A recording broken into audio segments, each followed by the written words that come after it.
It is the year 0079 of the Universal Century.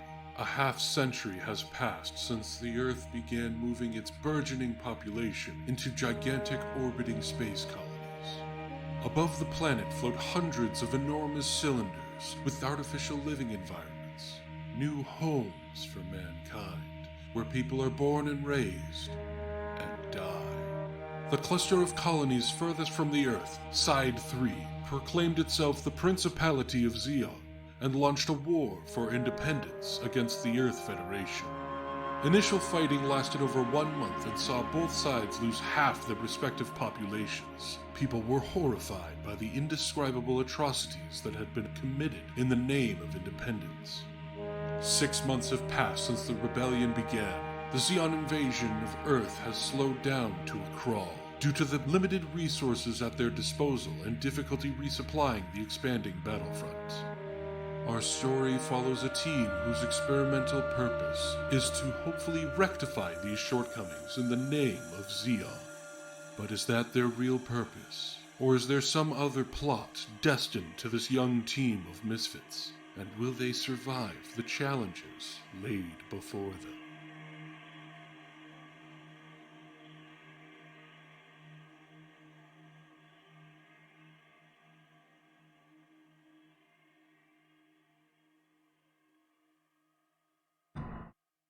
All right, welcome back, everyone. It's back! Bronze Enigma has returned!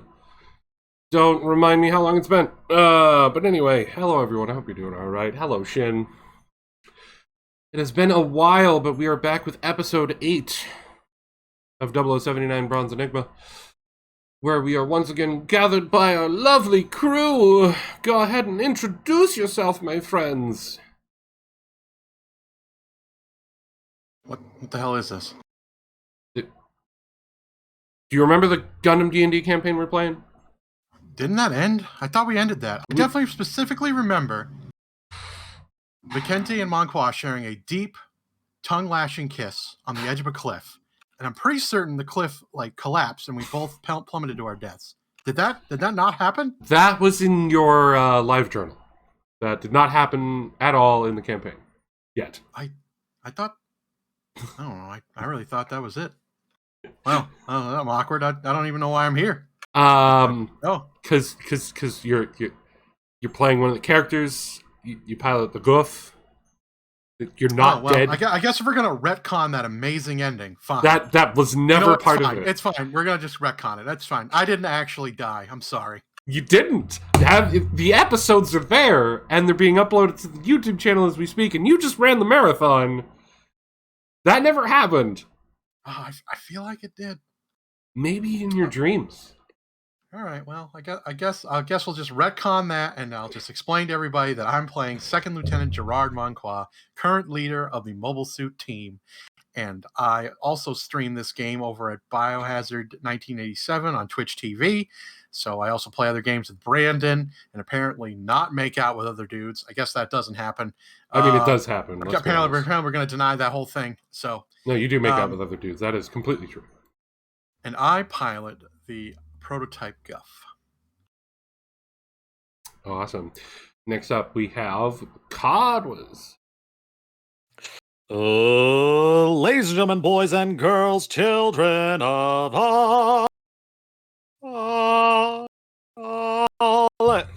ages, he is back from his hiatus to reclaim his superior sniping status. He will become the master of this new system, so you won't be able to resist him. Getting ready for a summer of blood, guns, and bots. He has even gotten himself a brand new mugshot. It is everyone's favorite Second Lieutenant Kautilagatu, played by the great and mighty Godwiz from twitch.tv/Godwiz. Thank you for that. I feel more awake already. Also, we have the wonderful Jordan. I have nothing cool to add here, so I play Zach Marston, and I pilot the basic Zaku because why the fuck not? I'm also very tired, so Lovely. And last but not least, The one and only Habuza. I am still upset about this retconning. You know what? Thank you, Habooz. I'm glad I'm not the only one upset. I thought Vacanti finally found his happy ending, but now apparently we're not allowed to do that, and I'm chained to this chair again. I wish that I had been around for this ending that you guys had without me. But seriously, these chains are starting to chafe. Could you loosen them just a tiny bit? I didn't put the chains there. Who did? No one? Did you chain yourself? Gotta make sure I don't wander off during the whole thing. I guess.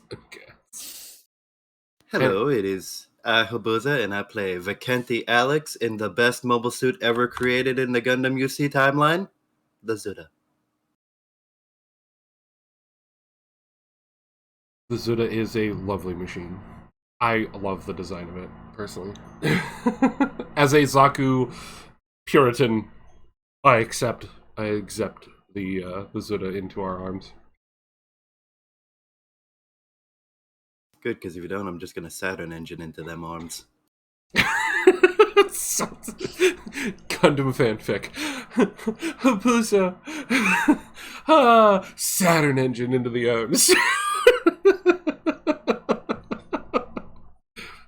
That's how you two are gonna have this magical kiss that I wasn't there for, huh?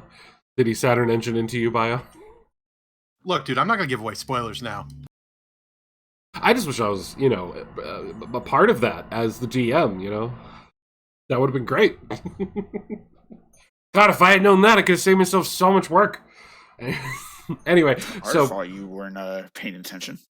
So if you're all wondering what the heck happened, why we were on hiatus for like half a year, Christmas happened, then life happened. If you remember, I'm a bit disabled, and I had to move 900 miles, and mental health, and all that fun stuff. And then having to learn a whole brand new version of the Gundam 5e system. So we will be going through these sections over the next few episodes, probably trying to relearn this new system that we're moving into. But there will be some changes, but for the most part, everyone should be pretty good with the changes to their characters. At least, I haven't heard anyone's complaints yet. I'm sure they'll fix too them. lazy to complain. Lovely. And it was mostly because the system that is made by the wonderful MidnightHatter was updated with a full remake of the whole system, and it still has some bits that need to be made. So I had to also make my own cheat sheet of all the enemies you could possibly run into, because he currently does not have an enemy codex. So that also delayed some time, but I'm hoping that we can have ourselves a lovely time. Let's go ahead and have Cardwiz give off a nice, lovely reminder as to what happened in Episode 7. Previously on Bronze Enigma, the Coffin Squad investigated the overthrown enemy stronghold that was already partially abandoned. They find evidence of some sort of new mobile suit have been developed by the Federation. After making contact with Xeon higher-ups and sending in the proper faxes, Kota is officially a part of the Coffin Squad. They are then requested to get ready for battle in 3 days. I'm sure nothing will go wrong during those 3 days whatsoever. Actually, nothing did go wrong. Scratch that. Okay. In fact, the Federation forces made their preparations by rolling a bunch of ones and gifting us all of their crits. How nice of them! Vicente Alex creates a Rube Goldberg machine to blow up a facility. Marston and the commander have a heart-to-heart, and now Marston knows who he has to target with his He-Con. The only question is, will he actually hit? Alex takes Illyria on a tour and discusses possible peepholes being drilled into Monquo's room to listen to his special action figure time. On the field of battle, Illyria took it upon herself to become the best darn pacifist distraction she could be. Marston manages to finally break his low-damage curse. Alex took it upon himself to prove that bazookas were viable as close-range weapons. Monquo activated his pro-tag powers and dueled a big bad successfully. And also, scarred the pants of mobile suits off of 2 poor fetties. I probably should have rewritten that and actually proofread this, but it's been 6 months. Whatever. All the while, Koda's gun jams up. Oh no! And so he decides to jump into one of the previously soiled units for the final push. Will the squad promote littering and leave those 2 abandoned suits behind? Will our best Federation friend and my favorite running joke, Avery, will he continue his spiritual journey to assemble the Shrine of the Silver Monkey? Will Lottie ever get to know of that secret power known as sleep? Find out now on 0079 Bronze Enigma, the Coffin Squad. Magnificent as always. I can't. I'm speechless. I'm really interested in this Shrine of the Silver Monkey story. Yeah, I kind of want to go to Me his too. storyline. You know what? Fuck this campaign. Let's go check him out. Alright, bye guys. Have fun. I'll be over here running the campaign by myself. Why? God damn it. We believe in you. You can do it. Anyway, to answer at least one question, the mobile suits that you guys stole got taken apart and modified into your suits. So, Jordan's Zaku 1 has been enhanced with better arms and legs, and Cardwiz took his Zaku and the gun tank and went, why not both? And smushed them together and made himself into a Zaku tank. Thank you, Fusion Earrings. He just petarded the shit out of that, apparently. But it has been a few weeks in time of the campaign. The boys and girls of the Bronze Enigma have continued to move eastward, chasing down leads towards a facility from the data given to them by Illyria, trying to find one of the test facilities dealing with the brand new mobile suits to gather more intel to report back to base. They've managed to avoid most scuffles with the Federation on their way and keep hidden and out of enemy contact, so no one is currently aware of their positions. Surprisingly, after the first week that they had a bit of a breather. Let's see how long that lasts. Whereas, jump forward a little bit to the night before today's episode. During routine call-in with the North American forces led by Captain Garmizavi, you learned that there was a supply drop for Monquois Goof that was dropped somewhere nearby that was intercepted by a Federation unit. Now, you believe, based on the information extracted from the Federation files from Cohen, that it's possible the facility they were taken to is the same facility that you guys have been hunting. So, the mission plan is as follows. Illyria will be covering outside while the 4 of you and Cohen break into the facility, get Cohen to a terminal so he can try and get into their systems, steal the files needed for the intel, steal back your supply drop, and get the hell out of Dodge. And you're launching at night. So we're going to join in on this episode. Camera panning down on a lovely night. Whoosh.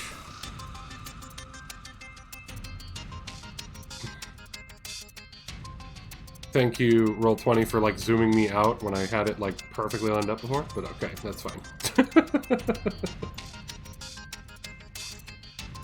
Anyway, it is night and you are outside of the facility right now.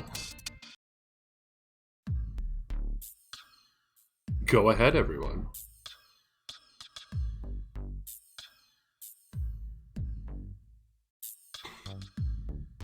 Conan is alongside all 4 of you. Illyria is already in position out in the woods.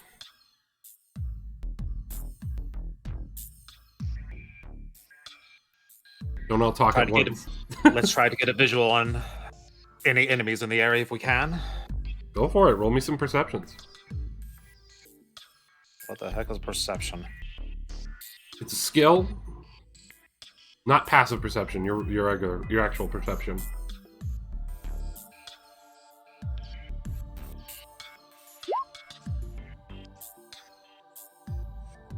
You got a 13.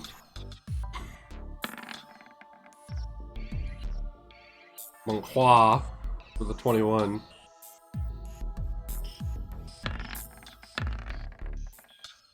The Kenti doesn't see a damn thing.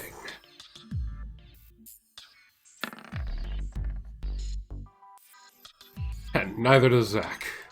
Do you not have a bonus to perception? Mine was like -1. So then you got a 3. So for future reference, you actually have to put -1. Yes. I believe the drop down does Is go there a way to negative. do that? Yes. Yeah, I See believe. it.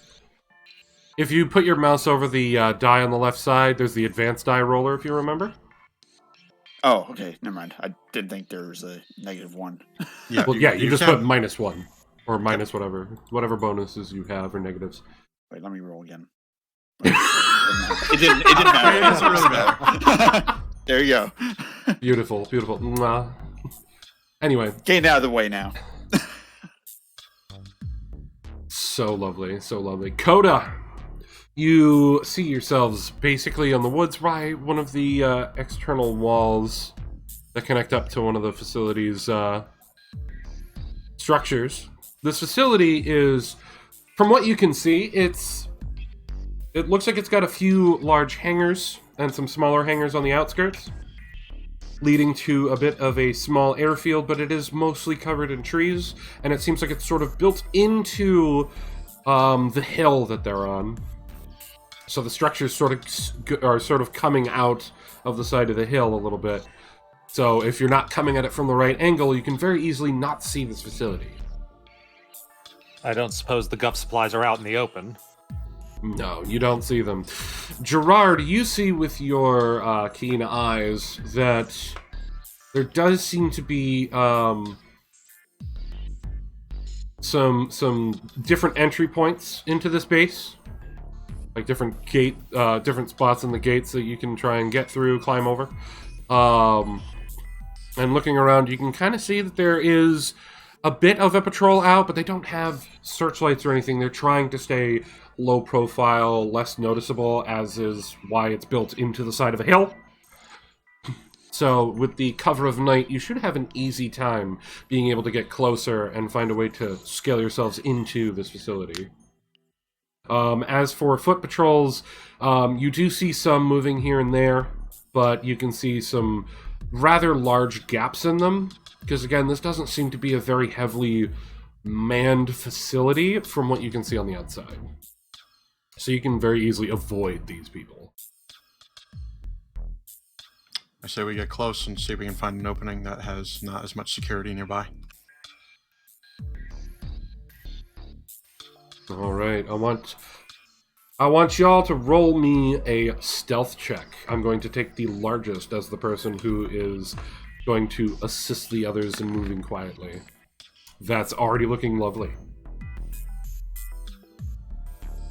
Given the intel that you got from Menghua's spot there, it's not going to be very hard to make it through here, and as you guys roll, you can cover for each other's missteps.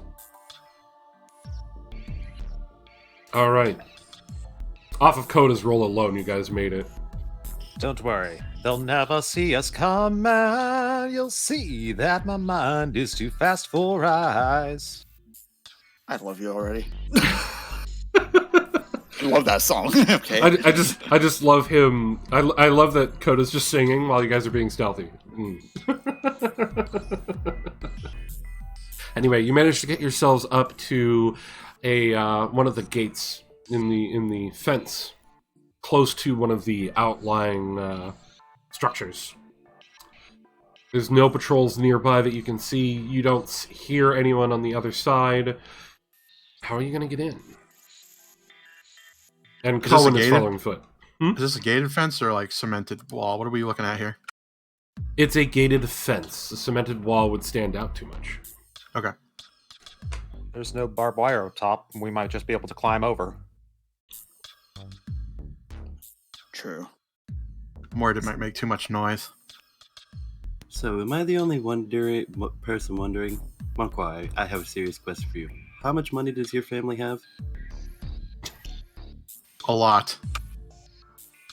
And they can't buy good targeting not to hit the only Federation mobile suit in a desert? Look, my father and I haven't talked in a while. Needless to say, I don't think he gives a shit. Also, the supply drops would be handled by Xeon's Cassilia faction, so... Well, that explains a lot. What, you think it was missed us on purpose? No, most of them are just idiots. Fair enough. I bite my tongue on that. Anyway. Did we bring Zooty? Is Zooty here? I mean, I may or may not have Zudi strapped to my back like a small child right now. City whirls. We could see if we can get Zooty to open a hole in the fence so we can just go through it. Cohen's inspecting the little gate there, and he's like, actually, that's not a bad idea, but he could just cut the lock here, and we could just get in. Leave less of a hole. He makes a valid point. Yep. I reach up, do the little snap off, Zudi pops off, and I point towards the little gate lock. Zudi, I need you to take care of the thing. All right, I want you to roll me. What do you have for a good skill for this, Abuza?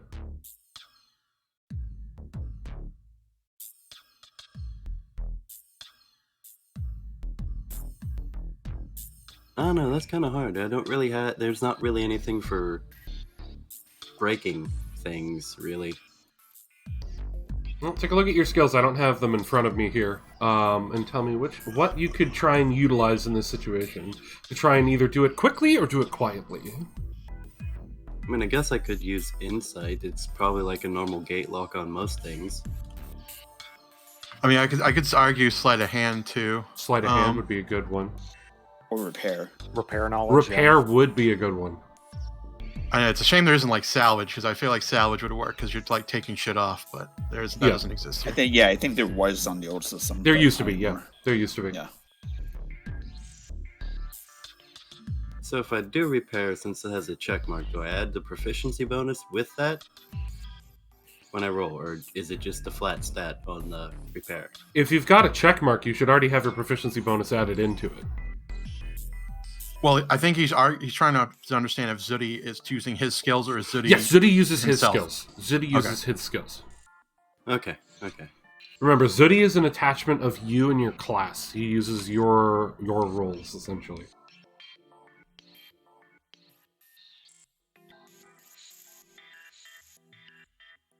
That is weird with this character sheet.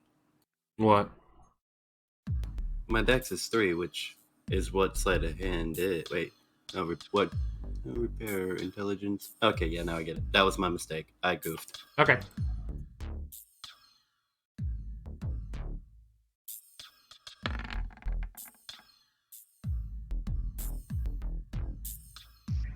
He starts trying to get to work on it. He's having some trouble.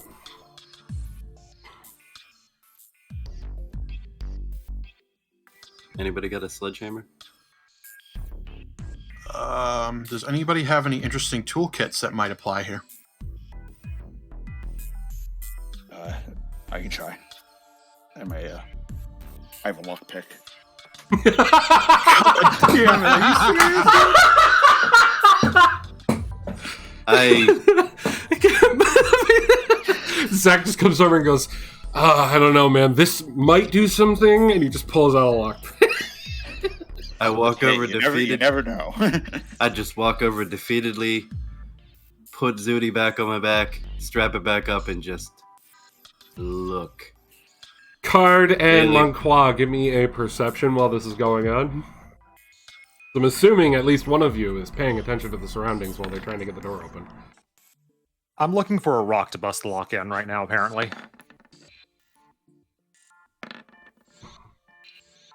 16. And the reason I rolled twice is because of my Hawkeye ability. Oh, I get yeah! I get to roll with advantage with anything involving sight. That's actually super tight. I forgot about that. Oh, sweet. That's really cool new ability.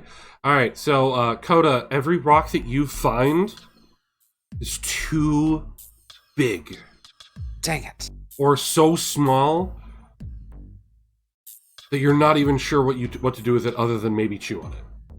You're just finding pebbles, basically. You find boulders and pebbles, and you take a pebble and you just start gnawing on it in your mouth, and everyone's staring at you like you're insane.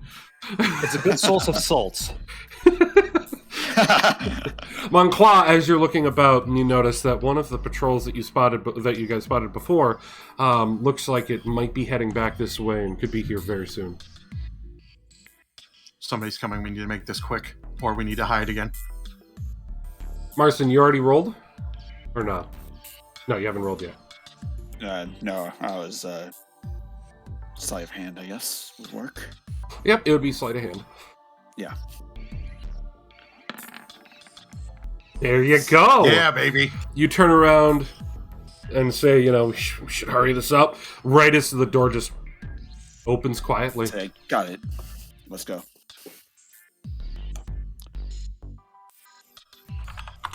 I sneak in first because I'm the one who opened it. All right, guys, move on in, and I want another roll of stealth checks.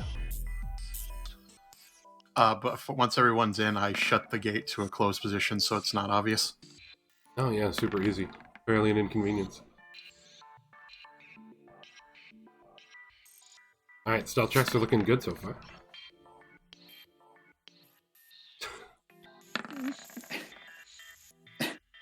All right.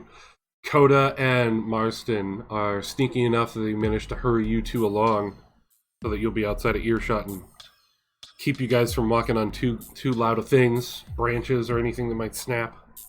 I'm assuming Cohen is just taking like an automatic one as we go along. Yes, I'm not rolling skills for Cohen unless I absolutely have to. I'm leaving this up to you guys to succeed or fail. Let's drag him along. It's not that you're dragging him along, it's that I'm not rolling for him because it is a use skill check. He is still moving through.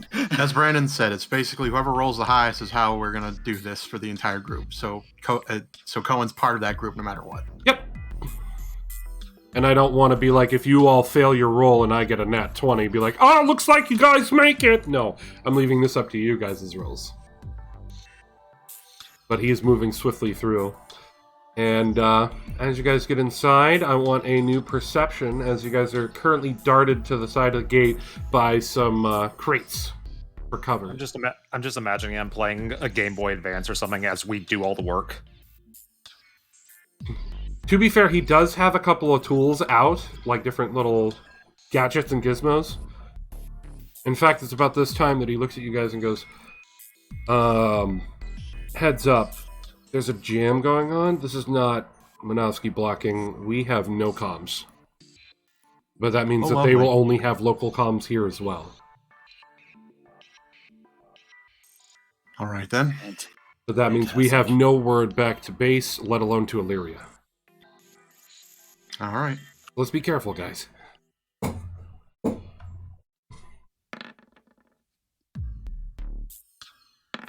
Sorry, what are we rolling again? Perception. Perception. You're looking around while you got inside. Bio, that's impressive. Yeah, rolling the same thing twice. It's yeah, weird. that's so good. Although keep in mind the first one's my stealth check, not my perception. I know, but I'm just saying that's pretty impressive that you rolled twice the same thing.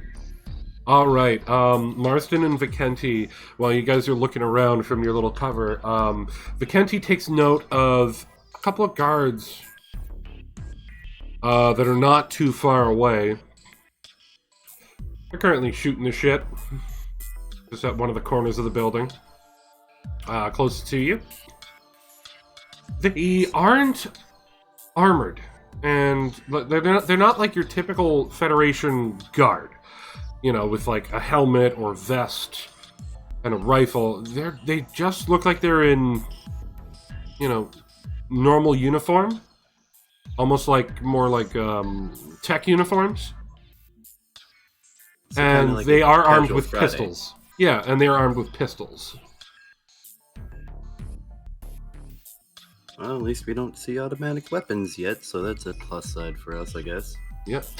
Zach, you looking around see that there is a side door up ahead next to where the building sort of starts going into the hill. And there's currently no guards at it. The nearest guards would be at the corner of the building, same building. And the light up above is not functional.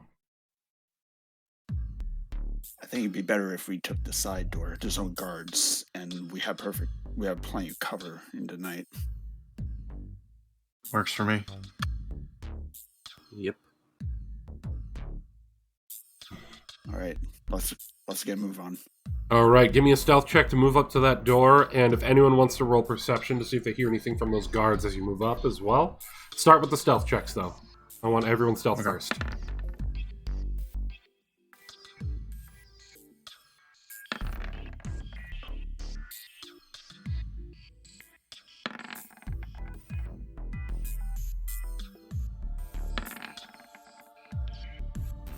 There we go. Okay. Good. Needed that roll from Monqua. Monqua notices the rest of the team is moving a little sloppy. Starts to direct them into a decent path to get to that door. Now give me those perceptions as you guys move up. Now, just to clarify, this is only for hearing, correct? Yes. Okay. I guess you could be looking to see if they turn. So yeah, go ahead and get your bonus. Okay. Marston is oblivious to the world. Coda's still chewing on that rock. I have a plan for that rock, don't worry. Alright, none of you notice anything. Alright, you get up to the door, and this door does not have a mechanical lock. Instead, it's got a terminal.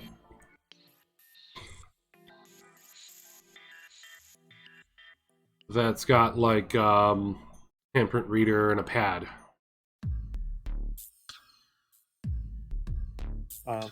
Suppose we could use computer use to possibly attempt to hack this quickly. Or we can have our hacker friend do it. Cohen looks at you, looks at the panel, and goes, alright, I'm on this, keep me covered. Pulls out his tool and starts getting to work on it. Pops off the panel and hooks it up. This is going to take me a hot second. What do you guys want to do? You have 2 guards at the corner of the building. Are they looking towards or away? They are currently sort of standing next to each other, chatting, while looking out into the open section of the... So their backs are to us right now? Correct. Okay. Stay quiet and keep a lookout for any patrols. Well, I'm worried they're just going to turn around and see us. Yes, because even though you are covered by night, they are close enough they'd be able to see you with the starlight. We might need to think about getting up behind them and taking them out. I was thinking the same thing. Possible. If Cohen really thinks it can be done quickly, we could just possibly just do a quick distraction. Whatever you guys need to do to make sure that we're safe.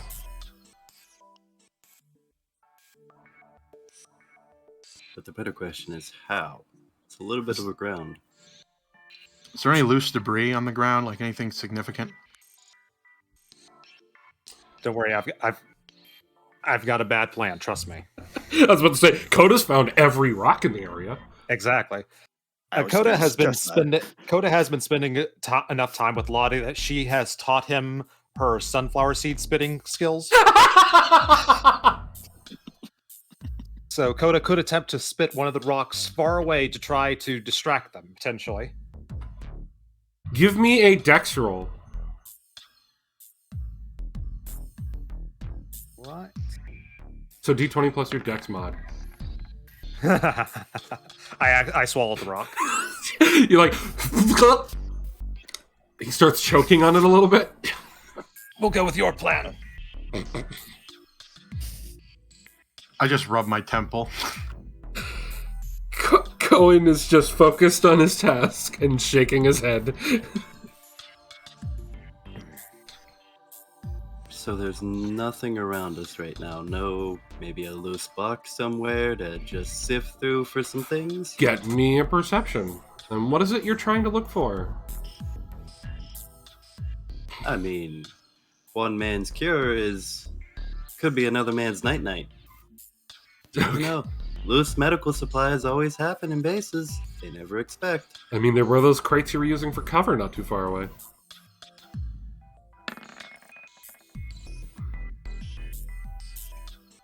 You find that one of the crates has some of their medical supplies of morphine. Okay, guys, so hear me out. I have spent a lot of time in our lovely little medical bay. And if you know the exact dose, I'm not saying it might not be healthy in the long run for him, but they could be very, very space-bound if you get my drift with the right dosage. I'll give that to you due to your constant medical visits. Okay. Well, we need people who are going to be quiet enough to get up behind them and inject the needle.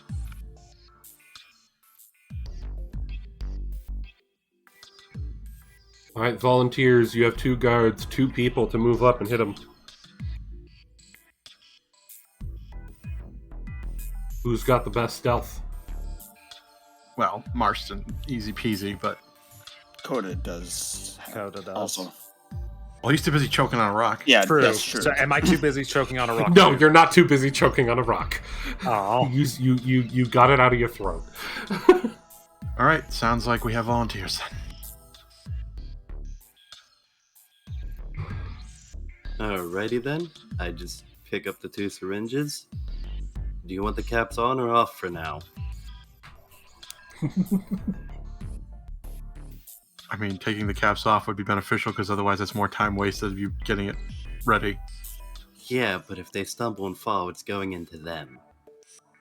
Well, at that point, we're screwed anyway, so does it really matter? Alright then. I hold up 2 uncapped syringes, with the right amount of dosage. You 2 are up. What I want from both of you is I want a stealth check, followed by an attack. Oh, Coda with the nat 20. I'm gonna let that nat 20 boost you, Marston. You get advantage. Because you can just follow right behind him. So roll again.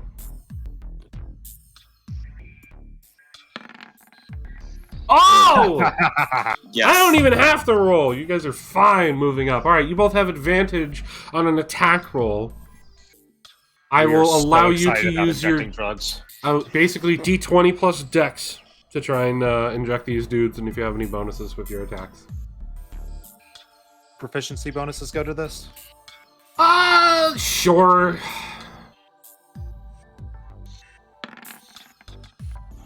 You have Need that advantage to advantage. roll twice. Okay. These are attacks against their defense, so you're fine. You hit.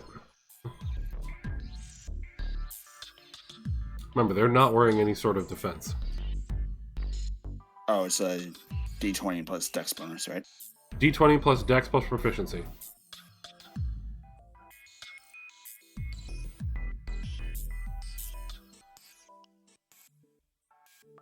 Ah, cool. It works out well for me. So I'll just add that then. Unless you have a better skill, like sleight of hand, that's higher bonus. Nah. Just,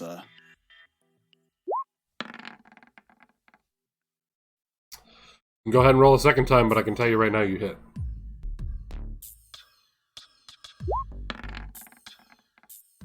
Okay. hit anyway, so. Good thing you guys had that advantage. You managed to get both of them with the needles. I was going to do it. They're just like, "Ah, what the? We cover their mouths too, so they can't really scream, just in case. And they get super loose. You hit them right in the neck. Gets into their system real quick, and they get very, very loose and loopy. Was that morphine box big enough to fit 2 standard size units? Or is there a gap in between the crates so we can just stuff them in between? You could put them behind the crates where you guys use for cover. Okay. Yeah. But they go limp in your arms. Well, let's drag them away and hide them. Walk by God on the blacktop. All right, you've got them stuffed behind the crate so that no one will be seen. While you two are up there, give me a perception as well to see if you notice anything else in the front.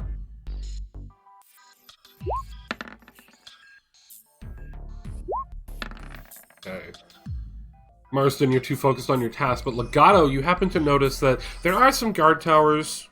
They don't have any lights, again, trying to be low profile. The towers are, like, mixed in with the trees. They're a little harder to see. But they are manned, and you do see a few people just like sort of patrolling in front of the warehouses. And you can see one of the warehouses a few doors down, closing its bay door, and you can definitely hear what sounds like a mobile suit inside. One of the ones we are not trying to break into.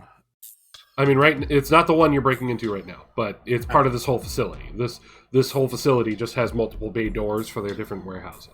Yeah, it's all connected. But the warehouses are all connected. And none of the towers have line of sight of us at this side door? No. Very good. They're positioned to look outward, not inward, really. They can look inward if they need to, but again, why would they need to do that? No alarms are going off yet. Yeah, nothing's going to go wrong. Everything's going to go perfectly fine. Yeah. We're just going to get back what belongs to us. Yep. As you guys stuff the bodies, the little machine the little gadget in his hand whirls and lights up, and door opens. All right, we're in, guys. All right, let's get moving. You enter the facility, and that is not what I wanted to do. That one's what I wanted. All right, so you guys enter the facility, and everything's, as you can see, very lit up. There's a lot more tech inside this than what from the outside looked like. The outside looked like your basic warehouses like you saw before when you went to the construction site. But this is definitely very different on the inside. The outside is definitely made to look less conspicuous. And it looks like you've got, like, narrow hallways. Definitely something more going on here than just warehouses. Also, let me do that and make it full screen. There we go. Move through quietly and see what we can find. All right, give me your checks.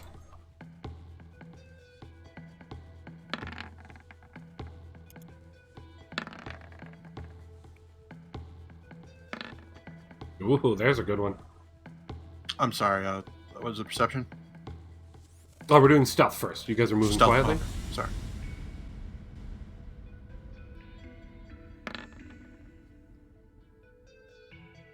All right. Alex and Monqua managed to get you guys to move through pretty stealthily. And you come up to a bit of a branch, four-way, if you will. You definitely walked in, the way you walked in, you would have expected to be in that warehouse by the bay door, but you're not. What the hell is this place? Inconveniently designed right now. Is there any obvious signage? Cohen looks at you and just goes, well, I'm pretty sure that if this would be a secret facility for researching mobile suits, we may have found it.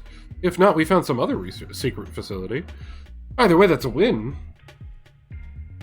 You want to look around for signage? Go ahead and roll.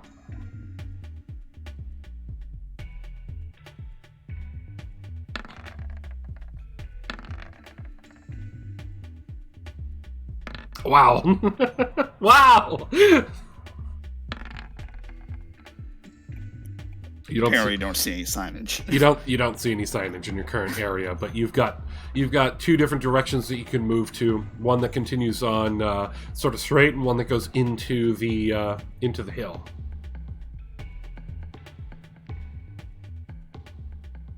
So I actually have a question for you, Cohen. In a base like this, where they're doing most of the research, any place with a lot of consoles would draw most of the electricity in the lines that way, right? I imagine they would draw at least one of the high points for it. If they have anywhere where they're testing, like, engines and whatnot for their mobile suits, that would probably draw more than the consoles. But yeah, that's a pretty good idea. What you got in mind? Well, our equipment's probably where they're testing the mobile suits, sadly. Oh, So I was likely. thinking, is there some way to actually not disturb the lines, but kind of like pull the curtain back in and figure out where most of the stuff's going? Well, roll me a perception.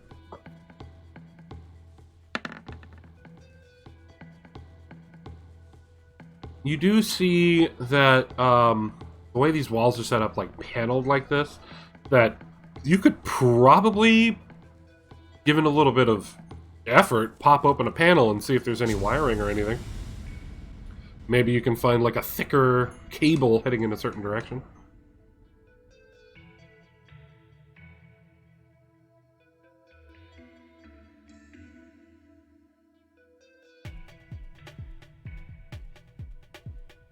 Oh, guys, anybody have any better ideas? If not, we could pop the panel.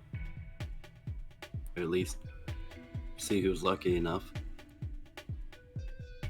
Sure, I really don't have any other better ideas. Although I would assume that where we need to go is deeper into the mountain. Highly possible. Highly possible. So, how are you going to pop open the panel?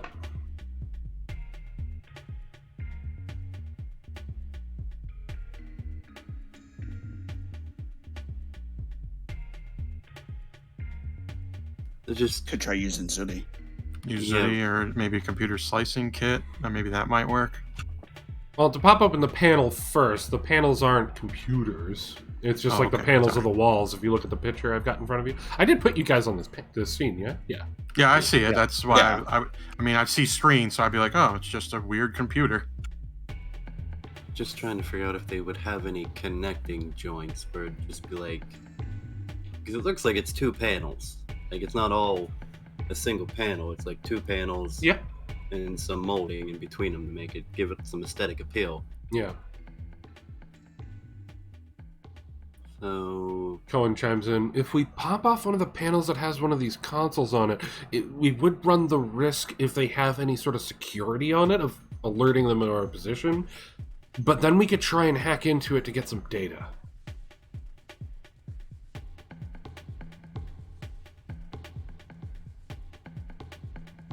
Otherwise, we could go for a panel that doesn't have that and follow the electrical line. But I feel like that would require us to pop open multiple panels. now for these panels where it goes from, panel to the little accent molding, Mhm. is there like connecting joints or rivets connecting them, holding them in place, or Not in that middle section. If you were to guess, it's more than likely that the panels open, like the top panels open up, bottom panels open down if they need to do any repairs.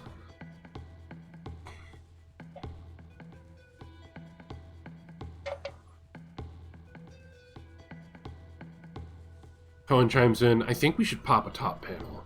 I mean, they've got all those vents. They've got to be where the power lines are. yeah, I'm just trying to figure out how to pop it gently enough that it won't hopefully disturb anything. I'm That's a gonna have good Zeddy question. check around the bottom of the top panel to see if there's any like screws or rivets holding it in place that could just easily pop out with a little bit of force. While they're discussing this, Coda will just sort of not go out and scout, but just take a look around. Take a look around Make sure- the corner that's ahead of you. Yeah, basically, just Just like make I sure said, no you've one's got coming at us. you've got the fork ahead of you. Yeah. One way going See if I straight, see- and one going to the right.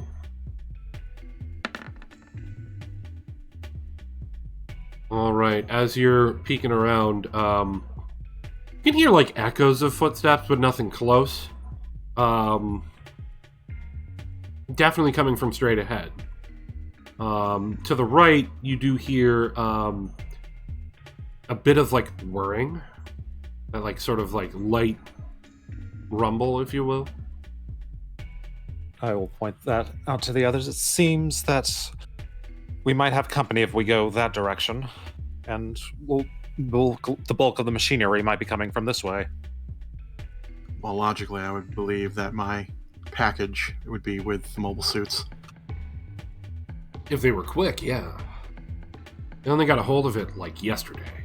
And I don't know how the Federation works, but if you know how Xeon works, that could be sitting in a warehouse for a while. Who knows? But we definitely having more intel would be very helpful. But going deeper might be good to try and get the information we're looking for. At the very least. If we can find a computer room, that would be the best.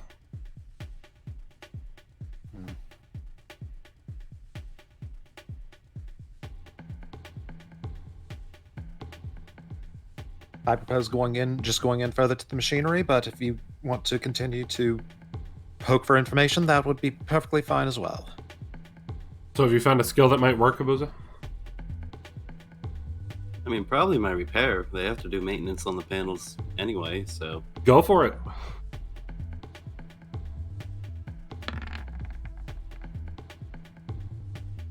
You're using Zudi to do this, so I'm going to let you roll with advantage. And it did not really help you. You feel like it's not super hard to get in there, but you're struggling with it. You're not sure if it's like, is there a screw that you're just not seeing, but you've looked and you can't find any? Or is it some sort of like clipping mechanism on the inside? Of course, the Federation is probably using some stripped secondhand screws. Do you share that information with the others? Yeah, I'll share it. Anybody see anything I'm missing here? Let me take a look. Go for it.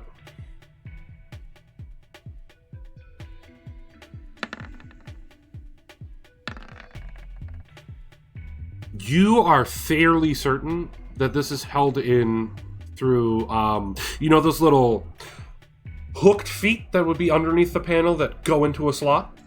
Yep. That's how it's held in. You just got to figure out which way to sort of brute force it to get it to pop. That is literally how those work. It looks like they're clipped in. I mean, to apply pressure on one of the sides to get it to pop open. So that would be a strength check.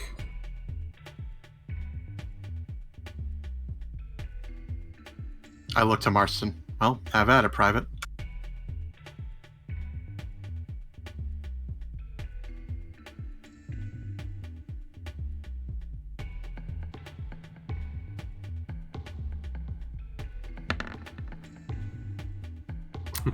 He's struggling. Not this way. You're clipped in pretty well, actually.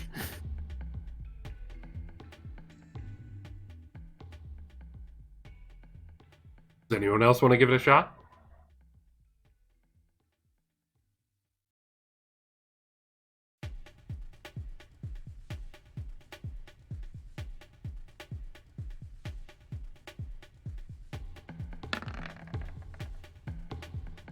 Genti, getting frustrated, goes into it. What do you do? Do you hit it or something? I give it the Fonzie. He just like smacks it with the back of his fist. It pops up, and you hear a as it pops out. It's now loose. And this was one of the panels with the computer, or without the computer? With the computer. Okay. All right. Let's carefully slide that up. Take a look inside and not set off any triggers. Don't tug on any of the wires. So if someone wants to roll a dex check or sleight of hand to try and move that carefully.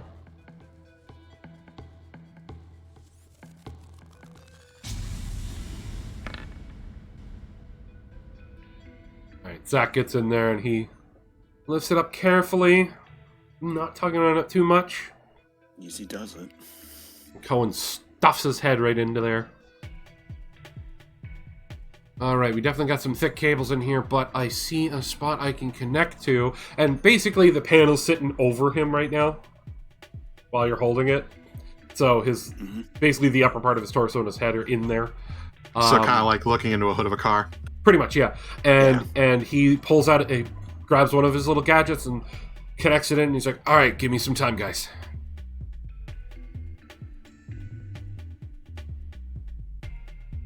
Give me perceptions.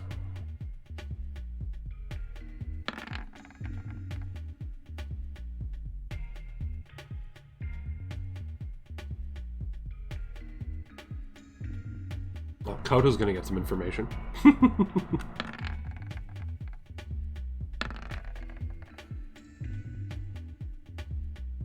I assume that's for all of us, even me, even though I'm... Yeah, everyone. Okay. Everyone. Once he's in there, you don't have to really hold on to it anymore. His body's holding it up. I wasn't sure. It's not super heavy.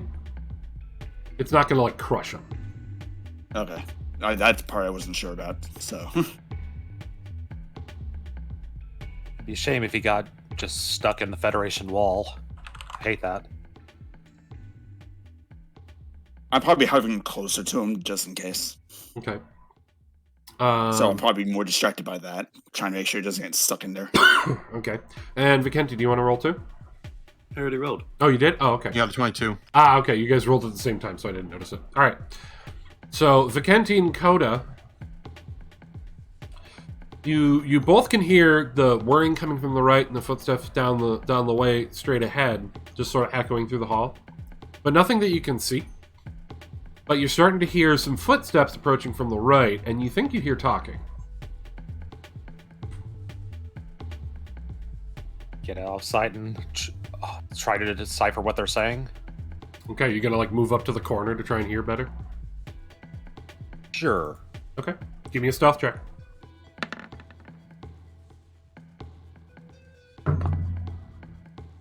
No change in the sounds that you're hearing. All right. Now go ahead and roll perception again.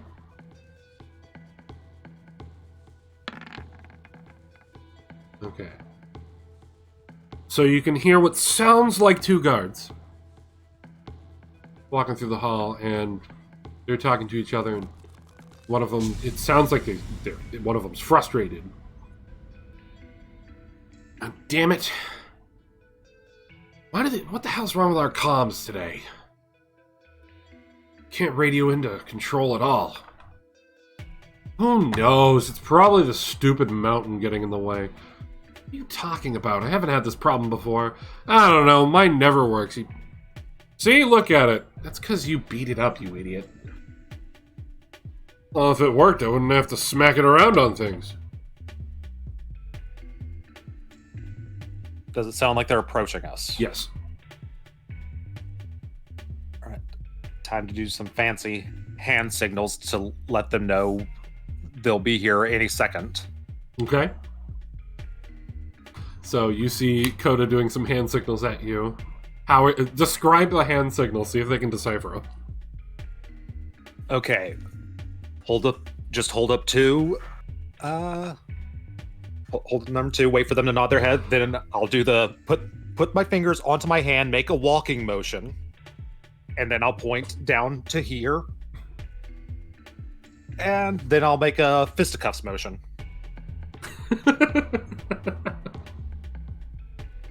So I feel like that's pretty clear, unless you want to roll intelligence checks. No, I think that's pretty clear. Obviously, it's clear. There's 2 sets of feet coming down around the corner, and he's ready to fight. Either that or there's 2 boxes around the corner. I mean, it could be 2 chickens. They're nasty. It could be 2 chickens having a cockfight. I mean, that's their business.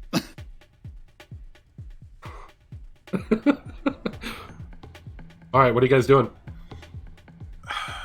I mean, I feel like... I don't know if straight up attacking him is a wise decision. I think what we should do is they come around the corner, we hold them up with our guns. Hopefully they're stupid enough to not actually shout. Is that the consensus? I don't know. Anybody else got a better idea? Not really, because if you crack off a round, it's going to echo through the halls. I mean, Koda and I have swords. We technically could do this without firing a gun, but we don't know. Don't know if we could do it quickly and quietly. I do have a question. The swords would make it a lot more quiet, yes. What's your question? I'm just trying to think of ways to, if we knock them out or something else to take care of the bodies, would they fit inside of the wall panel No. that Cohen is currently? Dang it. No. Dang No. it. If you knock them out, they're going to be knocked out in this hallway. The issue is too, if I understand, we only have one side of the wall we can get on. So if one of us tried to sneak on the other side, they're clearly going to see it. Yeah. So It's too brightly the lit the that issue we is you'd can't only be really- able to, in theory, sneak attack one of them, but the other one is going to be probably fine. Yep. Because they're probably walking side by side. I'm only assuming here, but that's my guess. Obviously, they're having a conversation, so that my guess is they're side by side. Yep. And there's no place in this hallway for us to dip out of sight. No. Not that I can see. No. There is not. So our choice is either we hold them up, or we hope that we can kill them quickly enough before they make any noises. Or we run to the other hallway. If you run to the other hallway, you'll get spotted as you cross. Oh, okay. Because I'm assuming we're right here. Yeah. Is that where we're standing? Like, Essentially, where Coda is? Yeah. Essentially, yeah. I have this one scene for while you're in the hallway section, just so you know. Okay, so it's too late for us to make a break for the machine whirling area. That's where they're coming from. Oh, that's where the okay. I Yeah, thought- if they were coming from straight ahead, they would have already seen you. Okay then. Yeah, I think we just need to gamble that we can intimidate them into not shouting, and we just hold them hostage for a hot second. Then we're going to escort these guys with us the entire time. I would assume we could find a side room to dump them in. I mean, honestly, at this point, that's honestly the best idea, unless we want to straight up fight these guys, which I don't know is such a wise decision. Not if we're trying to sneak through. We'll leave this entirely up to you.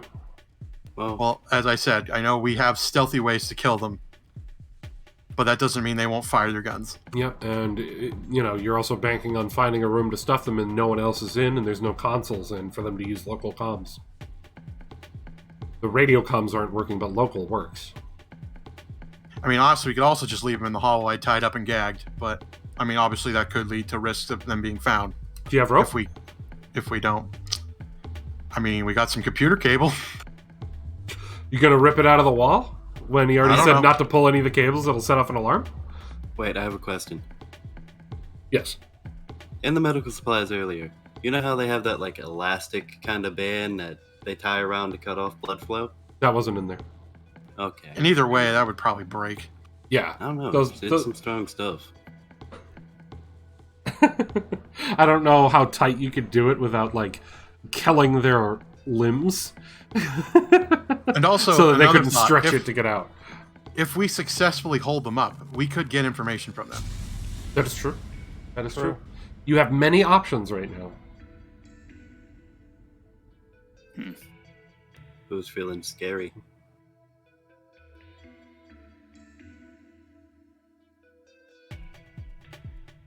Apparently just Habuza's feeling scary. Oh, I ain't got shit in intimidation, so it's up to them. My intimidation is solid, +4. Mine is too. Okay, so you're going to try and hold them up when they come around that corner? I think that's really our best option with what we have. Alrighty then. Sadly, my vote is kill, but I'm outvoted. I will go with the group. You can at least have yourself ready. I've got my hand on. This doesn't mean it will be successful, by the way. I've got the hand on the rapier, and maybe the intent to kill will help with their intimidation check. Maybe. Who knows? I All would right. like to All right, well, I pull out my gun. What's up, Habuza? Oh, I'm going into my prep of kneeling down. You know, the old sidearm resting, and Zudi up on my shoulder holding up his little dart gun. Because I have plans for that. Okay. Perfect. All right. And so who's going to be in the front at Well, I that would corner? assume it's going to be me and Marston would make the most sense to hold them up once they come around the corner immediately. Sound good? Yeah. All right. You guys are in position. As they come around the corner, give me your rolls and explain how you're trying to intimidate.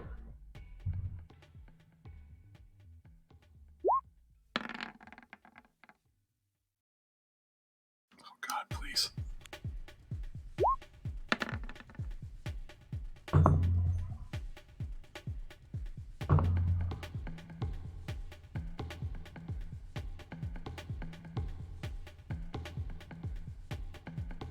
Okay, as they come around the corner, what do you two do? Like, describe. Well, as soon as, at least, I would say my guy comes around the corner, I put my gun right into his face. And then I'm like, scream, and I will shoot. All right, and Marston, what do you do? I pull out my gun and I basically pull back the hammer and point it right at the person's chest. And I say anything. This bullet's for you. All right. So the one that you stuff the gun in their face rolls a nat 1. So He wets himself. he drops a rather damaged radio, and his hands are up in the air. His gun's still in his holster, which is still locked. Oh, all right. Well, that makes it easy. So his hands are up, he's sweating profusely, and he's just like, "Oh, son of a bitch!" And the one that Marston has his gun pointed at pulls his gun out. You fire that gun, I'm killing your friend. You fire any gun, they're gonna hear you.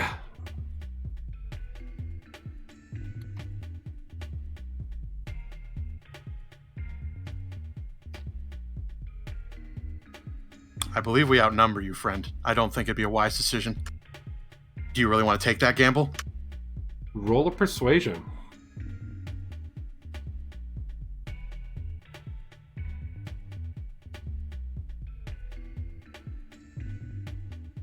Okay.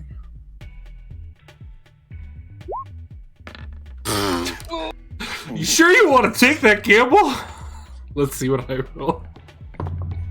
Does it matter? I think you got it. You roll a 1. Yeah, I got it.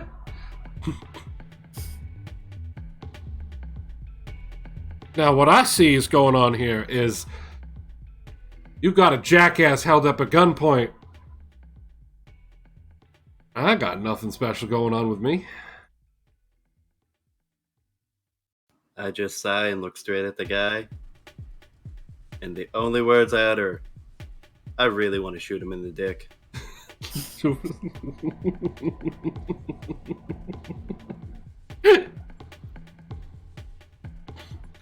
And he starts trying to inch his way to one of the walls. Gun I'm still going to trained shoot. on Zach. Anyone want to do anything real quick before he slaps that console next to him? I want Zudi to fire a dart directly down the barrel of that gun.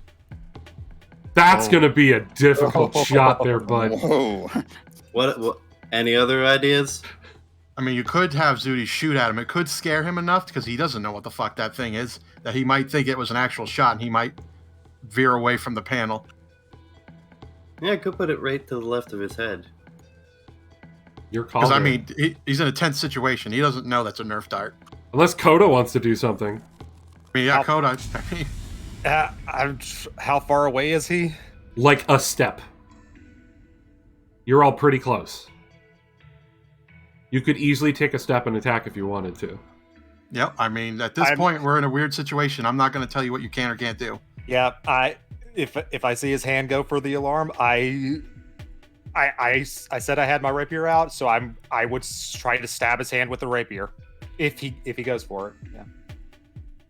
He is already going for it, so if you're going to do it, Stab roll him. now. Yeah, you better Stab move time. fast. All right. Yep. Roll your attack. All right.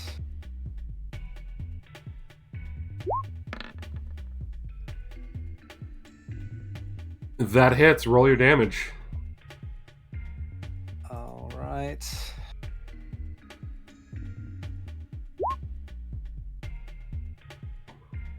Woof. So you don't hit him in the hand. You hit him in like the thick meat of his arm, hitting his artery. Ooh. Oh! Now, what was As that that you were going to do, I'm afraid? As you do that, he screams and drops his gun, grabbing his arm, as he starts spurting out blood. We never. I don't believe we have ropes with us, unless someone has ropes. I think we need to silence him, or something to gag him with. I mean, if he shuts the hell up, I might want to be inclined to help him. He's screaming in pain. Yeah, I Oh, don't and think I have a choice. Stab him in the mouth. Go for the throat, guys. Come on. I know, right? No, quickest way to silence him's right through the mouth. Jesus Christ. Coda just shoves the How roll. do vocal cords work? Roll, just roll.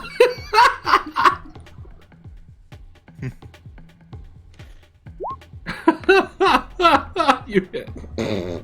Can't scream if there's an extra air hole. You just roll your damage. I'm pretty sure you got him though, as you stab him through the mouth. Make sure to stab him, pull out the sword, and of course I have to wipe it off on him because I can't have my perfect Xeon sponsored rapier getting any muck on it. He falls to the ground, dead. I clear my Thank throat. you. I clear Thank my you so throat. And then I stare at the idiot. Well, it seems like your friend's bravery was foolish. Did you want to try something now? My gun's not even in my hand, sir. Just making sure. Just wanted to check if your will to live is much more stronger than his. Right now, I got a mighty will for the bathroom. Well, that's unfortunate. You're going to be our guide for today. That's great. Can we stop by the bathroom first? No. It's right down the hall. You could probably put him in it. What kind of TV we talking? 2-ply or that 1-ply shit? Look, it's the Federation. You know it's 1-ply. Pathetic. You are all a disgrace to humankind. Let's drag the body into the bathroom, and if this guy wants to, he can switch out his friend's pants for his own. We aren't monsters. He's too scared to take his buddy's pants. He's also way fatter than his buddy. Is there no panel that, just houses a mop and bucket to just follow the body down the hallway? Roll a perception.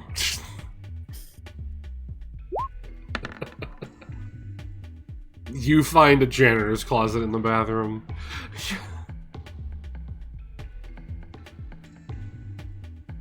As Cohen is slowly getting the information, I guess we're on mop duty. I mean, I want to interrogate our captive friend to figure out if we can get some information. I will dutifully mop to clean up the, silencing, so to speak. But you guys go ahead and interrogate. Anyone staying out with Cohen? I'll go back out with Cohen. Because he's still in that Yeah, wall. I feel Monqua and I would be best to interrogate him. Okay, so Vicenti is mopping up the blood trail that you left from the skewered men. And I'm assuming that the two of you are going to interrogate in the bathroom? Yep. Yeah. Great acoustics in the bathroom. Good for interrogation. Okay, go ahead.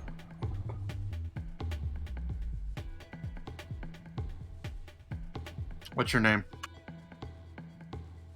Fuck. Fuck? Hold on. Hold on. I feel sorry that your parents named you that. My name's Jeffrey. All right, Jeffrey.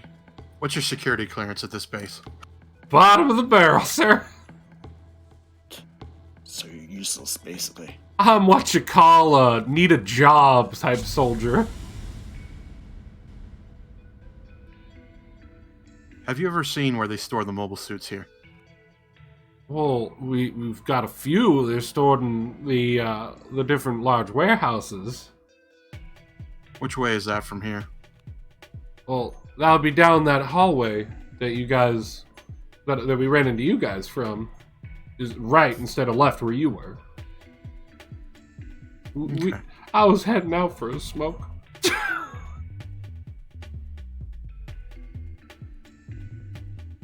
Have you seen any new shipments come in recently? Perhaps in the past couple of days? Look, if it makes things easier so I can put my arms down, you want to take my gun? Private, take his gun. Yeah. Write down that you have an extra handgun. Single mag. Puts his arms down and goes, okay. So if I recall, yesterday they came in with a large truck that had some massive gun on it. They took it out of the box. Damn it! Ruins its mint condition. That's not really important right now, though. Aside from that, I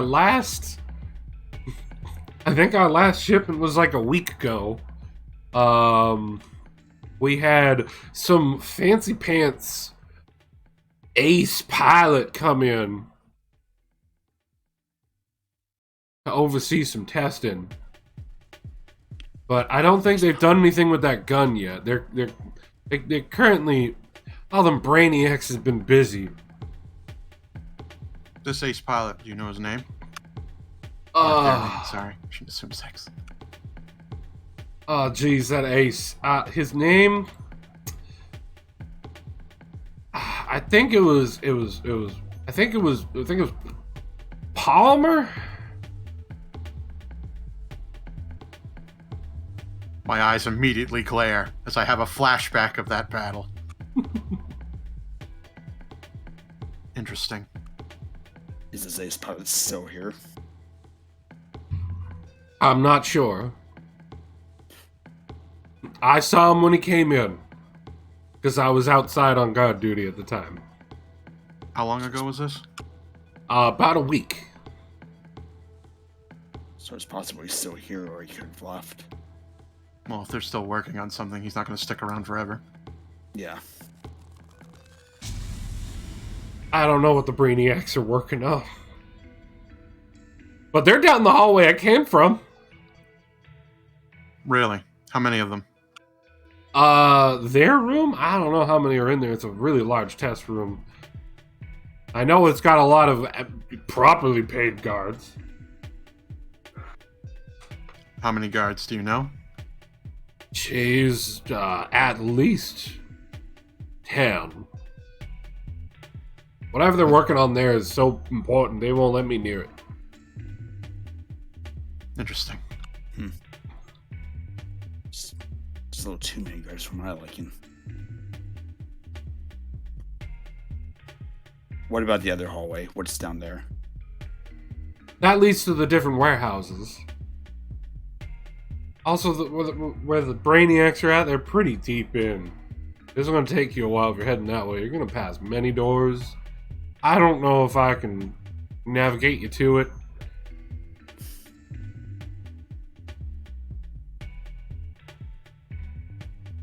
I don't know if taking you along with this is a good risk. Well, hey, No whole lot. I have a suggestion. That janitor's closet doesn't open from the inside. Don't ask me how I know that.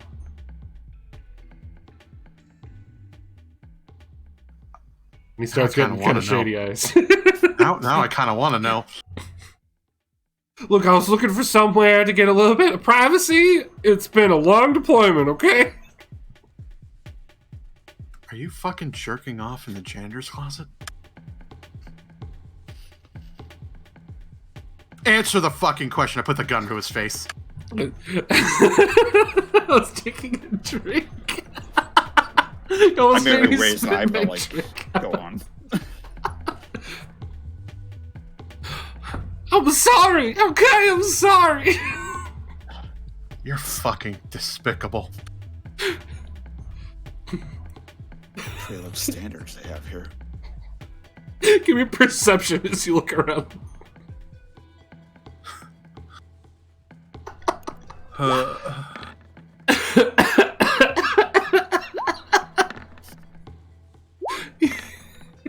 You find a magazine titled Girls of Xeon. Well, at least he has good taste. They're much prettier. Do not disagree. I merely shrugged. I don't particularly care about that. I conveniently walk back in at the right time, and these pages sticky. God. No. So he had the, decency not to hit the book at all, right? From what you can tell, yes. Monty, ask him the goddamn question. Ask him what? Ask him if he hit the book at any point in time. I'm not going to ask him that question. Are you kidding? Ask him. He gets like super serious and takes a step towards you. Are you kidding me? That's a collector's edition. You're a man of... I just look at him. You're a man of fine taste. I will not shove this broom up your ass today, thank you. And I take the magazine with me. Look, man, I was in the colonies. I just needed a job.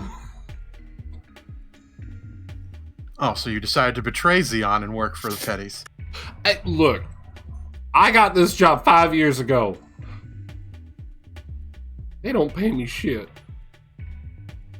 And I wasn't on side 3. I was on side 1.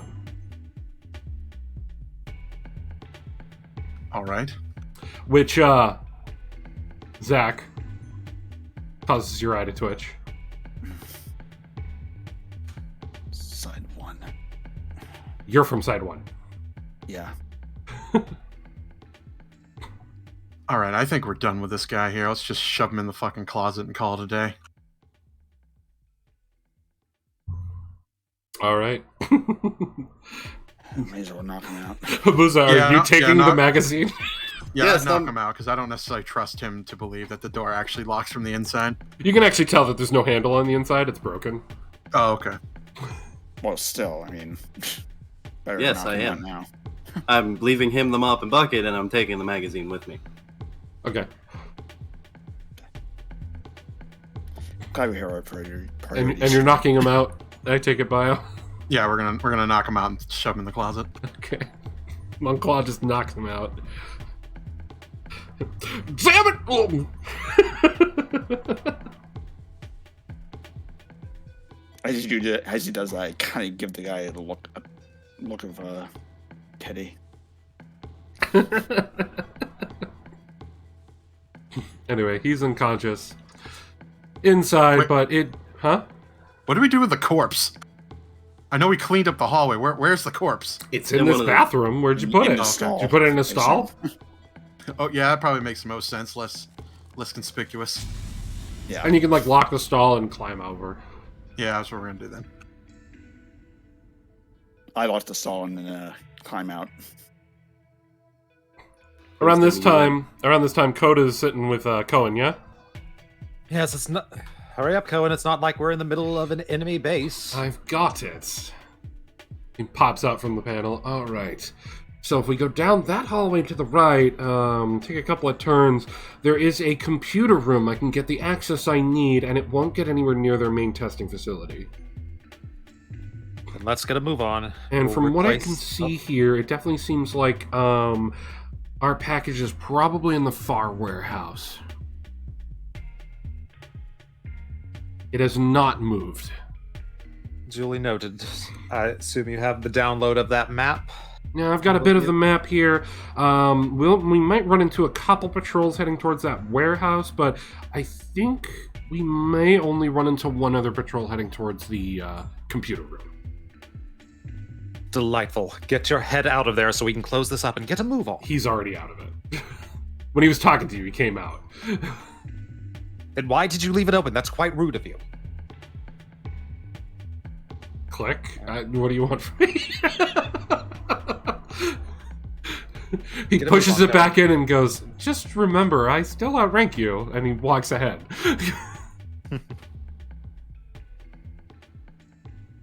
Yes, but I know how to actually hit things. Yes, and I know how to not set off alarms. Oh boy. We walked out. Have we arrived yet? They show up outside your door as you guys are walking out. Oh, okay.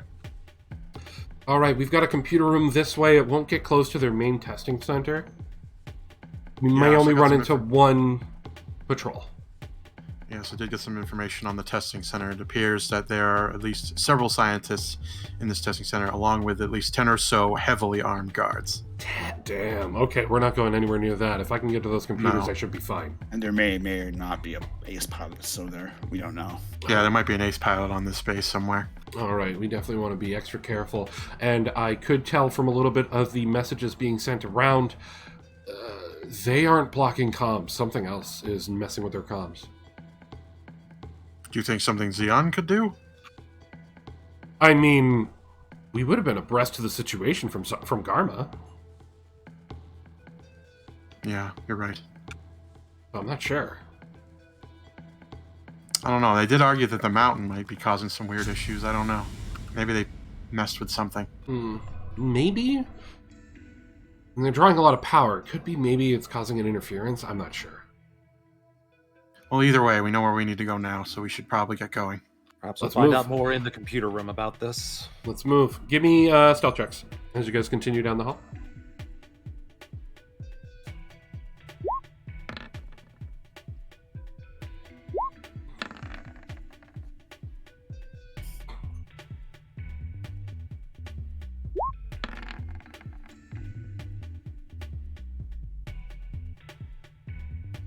All right. You guys did really good on those rolls. You all managed to move quite sneakily, helping Vikenti not make too much ruckus. Perception. Stop looking at the fucking magazine and focus on the mission. Listen, there are some good ones in here, okay? I can't help it, but fine, I'll put it away for your sake. Before you put it away, as you're like flipping through saying there's some good ones in there, you see a page on information about Cassilia. I'm gonna have to confiscate that later, Private. It doesn't have any lewds or anything like that. It's just like, our glorious Cassilia, blah, blah, blah, blah, blah. I don't think it matters if it has loads or not. Personally, I subscribe to that magazine purely for the articles. There are good articles, I will give you that. I just kind of sigh and say, It's like a propaganda magazine. There's literally no nudity in it.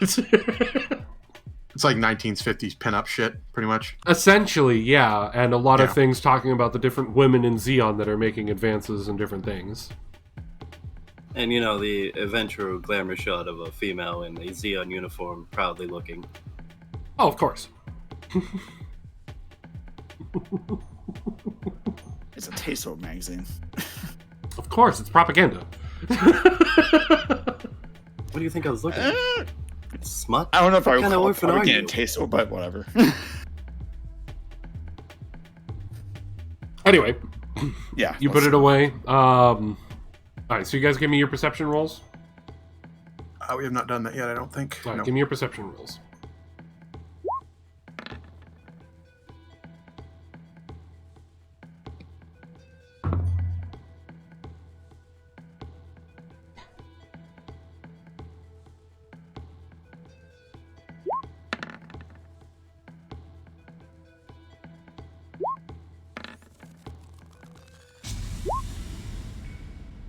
Ooh, that one rolled pretty crazy right there. Yeah, it Yeah, did. I was like, two where's walls. where's that going? I thought it was just gonna like yeet off the screen or something. Yeah.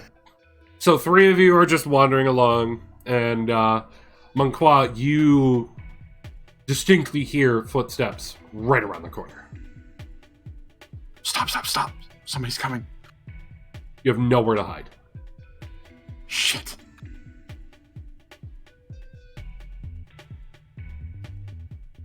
I give you a try and brief hold them moment. up again? Give you a brief moment to try and come up with something because they are right around that corner, about to pass through. Does it sound like more than one? Yes. Oh, okay.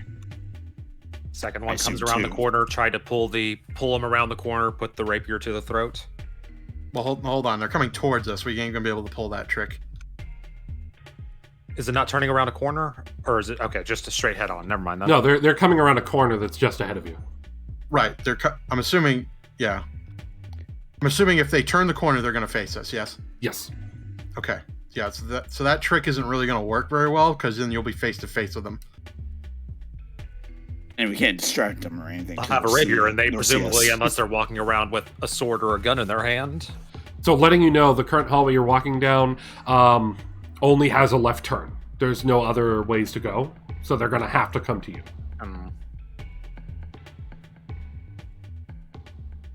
Well, let's hope we find another janitor closet. Might not have a choice there. All right, what are you prepping with? What do we want to do? Do we want to try holding them up again, or do we want to just straight up yank these guys? I will say with your 20... Well, you two have the rapiers. I will say with the 20, there are 3. Okay. This is going to be tough then.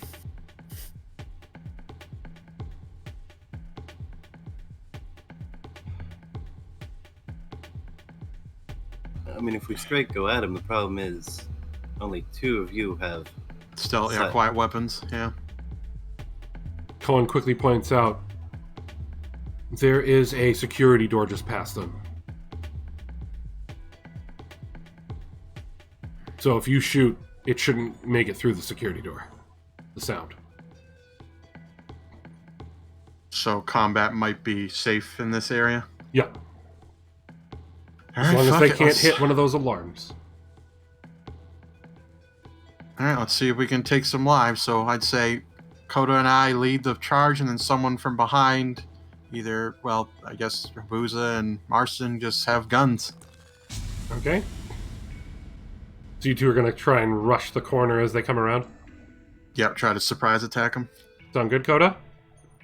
Sounds good. Let's have the sniper on the front lines. It is. You have a sword, You're a sniper in a mobile suit. and also it's based off your deck, so you're practically probably one of the best swordsmen. Exactly. Can I attach the rapier to my gun? No. Let's do it. Okay. As they come around the corner, I'm going to give you all one sneak round. You have 3 targets. So we'll move down the list from your pitches. So we'll start with Bio. All right, here we go.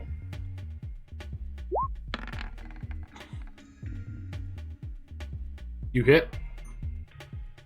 All right. I still need Bio to roll his damage. And which one are you Okay. targeting? 1, 2, or 3? I'm gonna assume 1, 2, 3 is right to left, so I'm gonna go with 1. Okay. That's just how I'm imagining it. Okay. Roll your damage.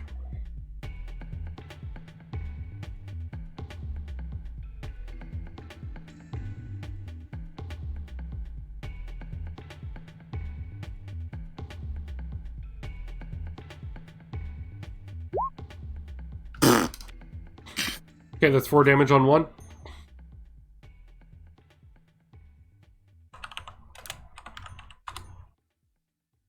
Alright, Habuza, who are you shooting at? 1, 2, or 3? 2. Okay. You did hit, so roll your damage.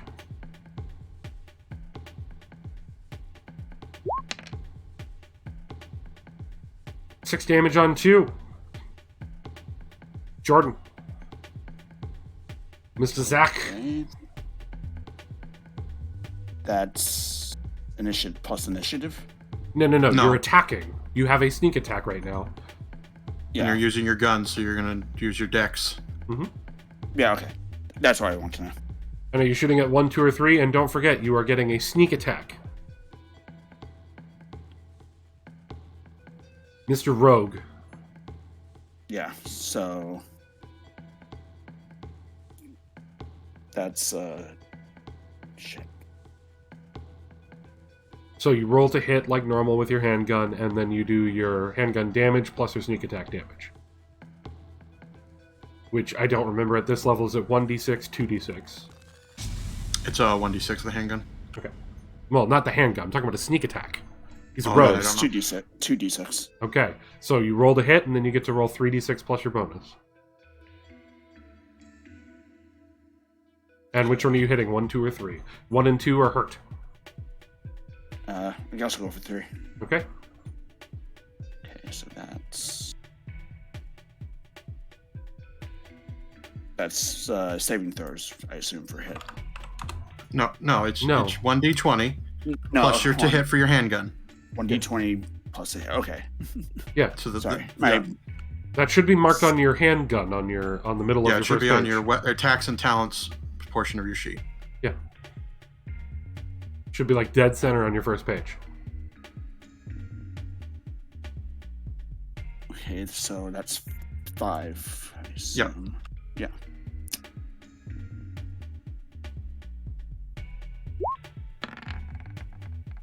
That hits. So roll your 3d6 plus whatever. I think it's plus 3 for you. It's his dex modifier. Yeah, so I think it's plus 3 for you.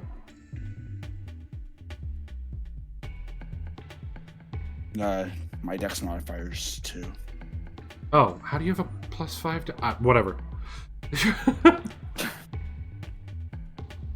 I don't have your character sheet up in front of me right now.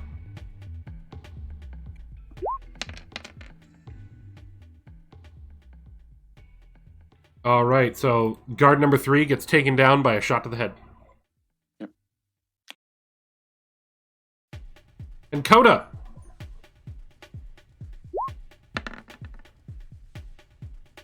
Oh god. I'm good. Coda drops the sword. I mean, you do have a pro tag point. Unless you want to use your protag point, I want to remind you, you do have a thing called protag points. Let's go ahead and use the protect point then. Seems like a good time to use it. Yeah, there you go, you hit. It's a lot I better shall than hit. dropping your sword. I shall hit the one that looks the least damage. That would be 1. And that is enough to take down 1. So there's 1 guard left. Let's roll initiative, just to see who... If I get a chance to even fight back.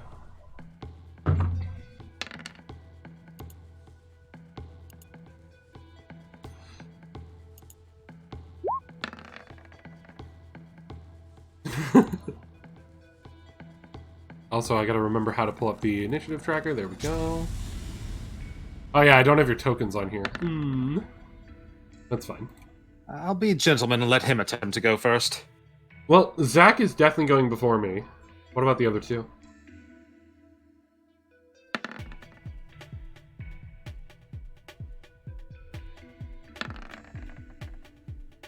Okay, so Zach and then Vicenti. So Zach, you get to act first. 1 guard left, he's already hurt. No sneak attack on this one. Okay, so just the regular damage. Regular attack, yeah. Gotcha.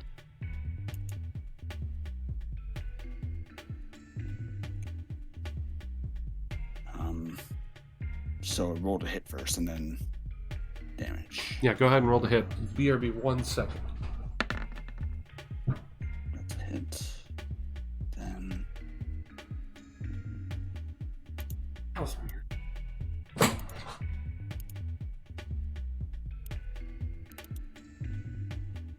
I don't know what's causing it, but I have a shadow hitting the curtain behind my monitor that looks like a person, but I just looked, there's no one outside. Oh, spoopy. That's fucking creepy. Anyway, your attack was a 22. that was Yeah. Okay. Yeah. You hit, and you got him. So before any of the guards could even react, you guys took him down, with Marston managing to get 2 shots off before they even did anything. Yep. One of which being a perfect headshot right between the eyes. And there's now a mess in this corner.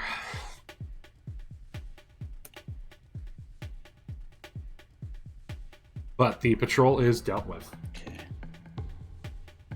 I'm not mopping this one up. Just leave it at this point. We don't have time to fucking tidy up. Yeah, we don't have enough time for that. We shouldn't be far from the room I'm looking for. It should just be around the next corner. Just make sure not to step in the blood, guys, so they don't follow our footprints. You guys get to the security door, and it has a hand panel.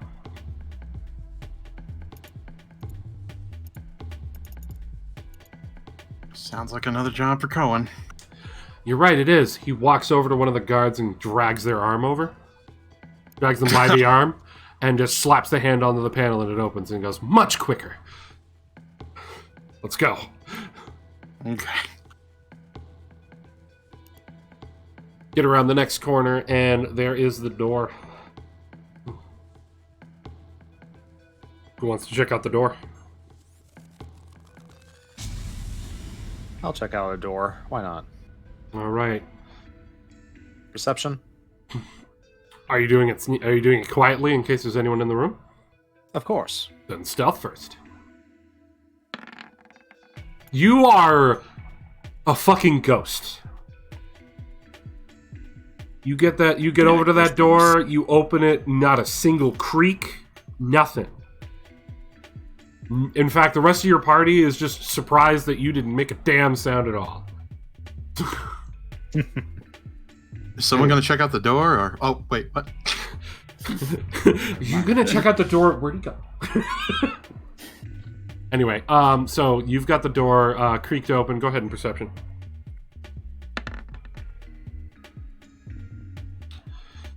From what you can see, there is currently no one in this room. But you, with that lovely perception check, do notice that at one of the consoles is a hot cup of coffee.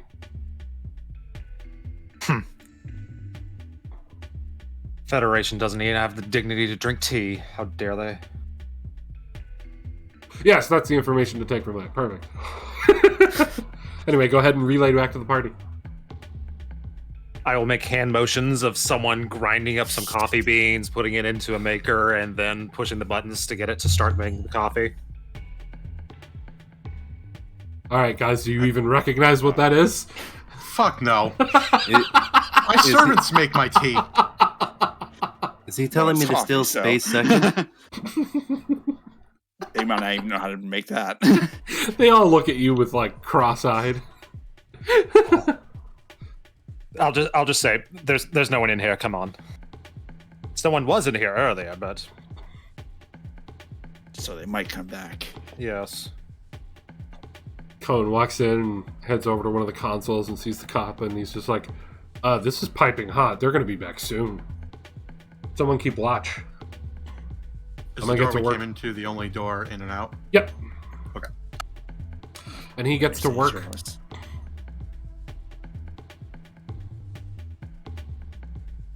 Is there a window through the door, or is the door completely solid? Solid door. Okay, so we won't see them coming at this point. Okay. Yep. And I think one of us should. I think each of us should take a post next to the door. That way, if the door opens, you can both hold them up or whatever, or sneak attack, whatever we need to do. Okay. We got them on both sides.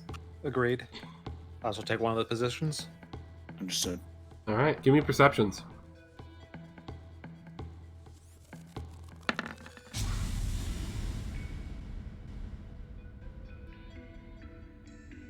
And Cohen looks at you, Vicente, and goes, can I borrow Zooty?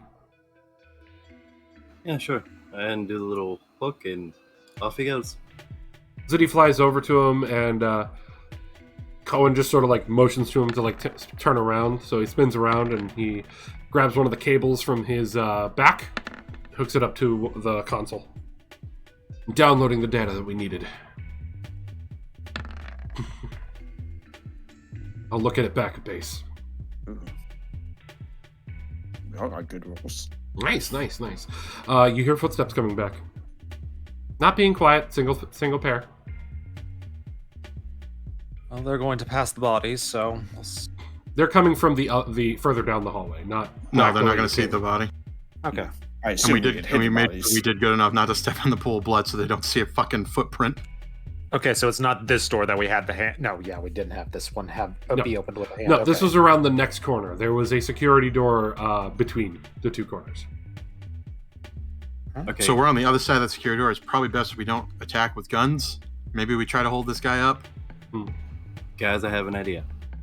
Oh God. Yeah. Are there really office chairs in this room? Many. Yeah. I will run right into the middle and a little bit back towards the further side away from the door. I sit down, prop one leg up, and just look straight at the door. Okay. It'll confuse him. He'll see me, and then you can hold him up. All right, I pull out my gun. I still had my gun out from earlier. So Okay, the footsteps are getting closer, and Colin just sort of whispers to you guys, all right, it's almost done downloading. We're about to have company. Sweet. Looks like you're all ready. thanks, Colin. Door opens as a white coat woman walks into the room holding paperwork in front of her, and she's just sort of mumbling to herself, looking at the paperwork and completely oblivious to all of you. She walks right past you. Hello? She jumps and drops her papers. Jesus! Oh, yeah, hi? Don't scream. Sorry. Jesus, hi? I check for weapons. You find some pens in her coat. Okay. You can put an eye out with one of those. Is her hands up or not? Yes, her hands are up. You can put your hands down. Okay. I Hi. offer her the chair I was sitting in. Thank you. I appreciate it. Can I have my coffee?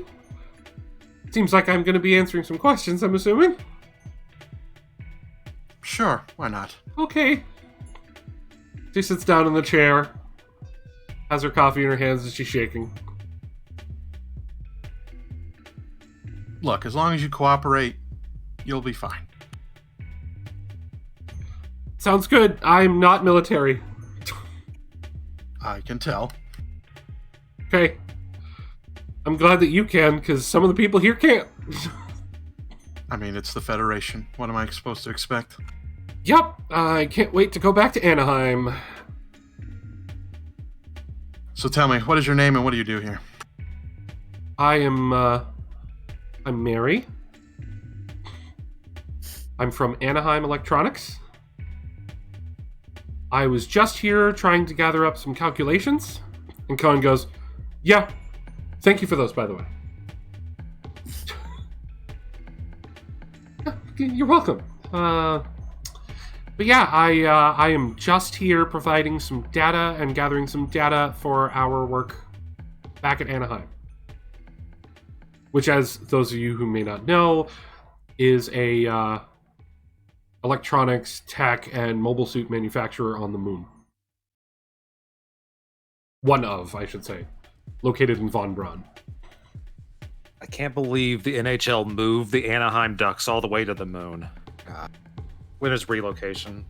It's getting too crazy. God damn it, Cart. God damn it, Cart.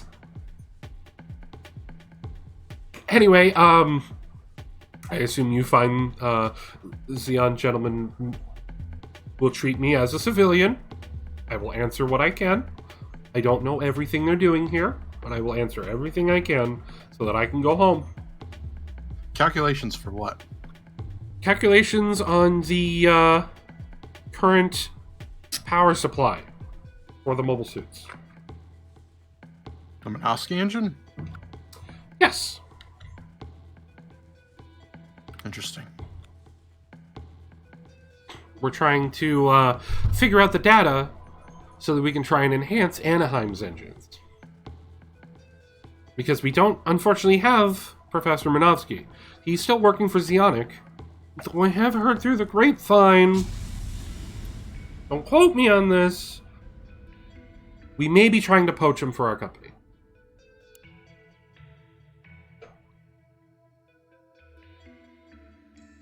I don't know if that'll work. I just know that's something that the higher-ups want to do.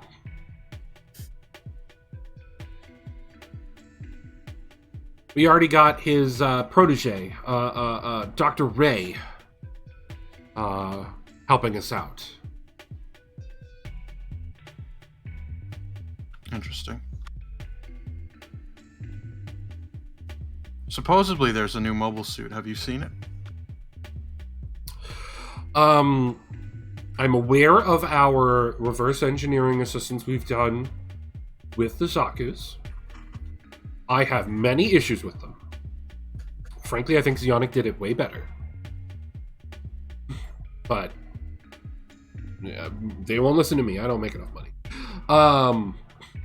But for the new ones, I believe they're calling them gyms. GM. Interesting. And from what I have seen from the numbers, they are way more efficient than the current gun tanks and gun cannons. Those I can't even call those mobile suits, honestly. They're so slow.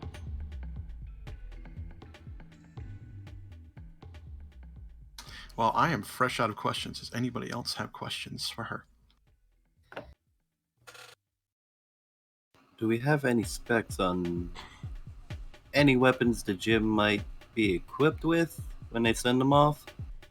Currently, as far as I saw from the numbers, I didn't see anything about new weaponry. I think they're still using similar to your machine guns.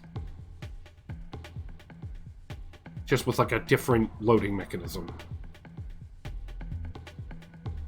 How close are these GMs ready for deployment? I'm not sure. I haven't seen them myself. I've only seen the data. I don't know if it's just theoretical. I'm literally only here for 3 days, and this is my 3rd day. So I was just here to gather the info. All right. So, just as you can hear things through the grapevine, did they mention, soldiers chatting or maybe enjoying a round of coffee at the table? Did they say anything about where they plan to send these gyms once they're done? I mean, to the front lines all across the globe.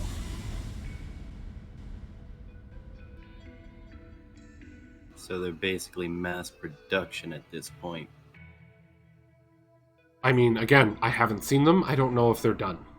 I just know that I've got the latest data on whatever tests they've been running. They don't give us any visuals on them. They don't give us any more data than that. Or at least me. They probably give it to someone higher up. Based on the data, your personal opinion, do you feel like these GMs actually stand a chance against Xeon's current armory? She relaxes a bit. She's like getting into shop talk. So she's like relaxed now and she's like sipping her coffee. Honestly, looking at it, I'd say they've got their pluses and their minuses. The Zaku has a lot more versatility, in my opinion. The Federation is more focused on trying to have specifics for all their different roles. But I did hear words that they're working on something that's going to be mind-blowing, but I don't know anything about that. For these gyms, though, I'd say they're probably comparable to, definitely comparable to the Zaku 1. Given the specific loadout of a Zaku 2, it could be comparable to. All right. The big thing I did see is that it was going to be very cost-efficient.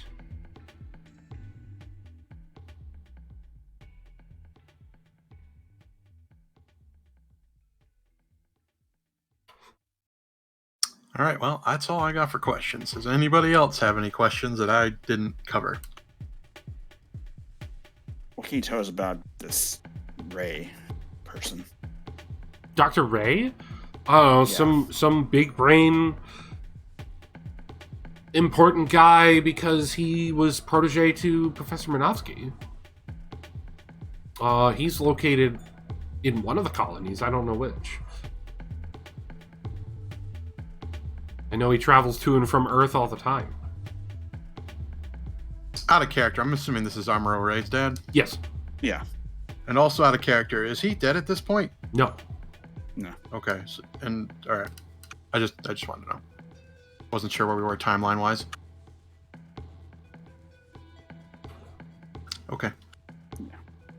No. In fact, out of character, if you're not aware of this, he survives the situation that happens in Gundam Rising. Okay. He survives, but his mind is destroyed. Oxygen deprivation. There's an episode that actually has Amuro find his dad basically in a small junky apartment in a junkyard. And he's trying to make modules out of scrap that are useless. But at this current point, Gundam Rising hasn't even happened yet. So he's still top of his game trying to work on all the tech.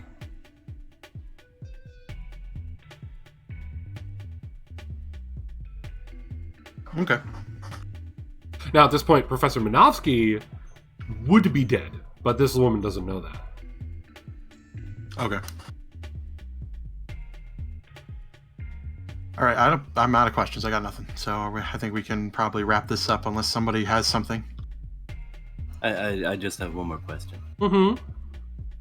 With the layout of this confusing ass base, Oh god, it's terrible. where do they store all the mobile suit weapons in one specific place? Like all of them, even anything they would pick up along the way.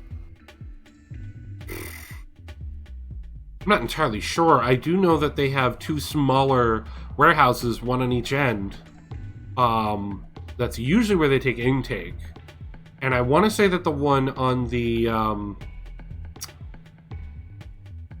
let's call it the southern side, which is the side you guys came in on, usually is for supplies. So I'd imagine it would be on the northern one. All right, thank you very much. Not a problem, not a problem. Also, I'm pretty certain Cohen already told us where at least my weapon is. Yep. Yeah, but you're gonna trust Cohen?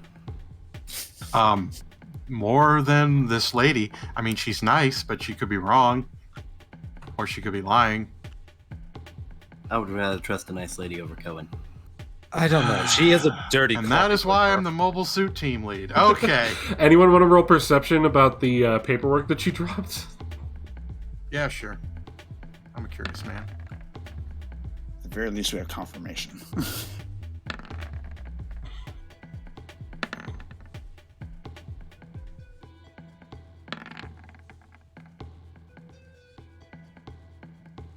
Okay. All right. Monqua, you rolled high enough. Okay. You're picking up her paperwork as a gentleman, I assume. You give back to her, and as you're doing it, you're getting a peek at it. Yep, I'm looking at it. Okay. A lot of it is just a bunch of random numbers and scribbles and chicken scratch notes, but you happen to notice that mixed in with the paperwork is paperwork from both Zamad and Zionic. Like, letters, if you will. Sent to her. Sent to her. I can't help but notice that you have letters from both Zamad and Zionic. Are you in contacts with them as well? Oh, we're always trying to poach from each other. They're currently both trying to see if they can poach me, and right now, they're both sounding pretty good.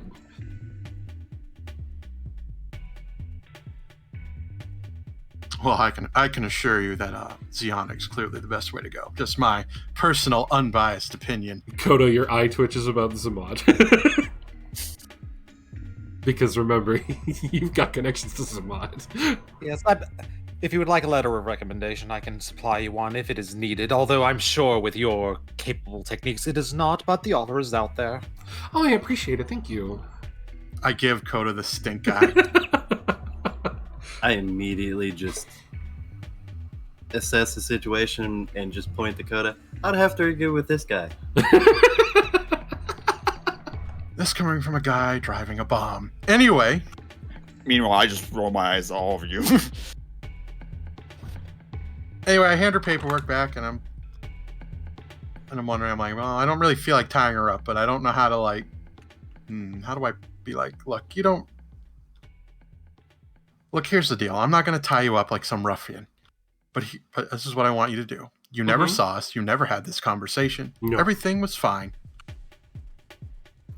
Of course. And since the two of you seem to have talking about the two different companies, do you have any tie? I will write your names down.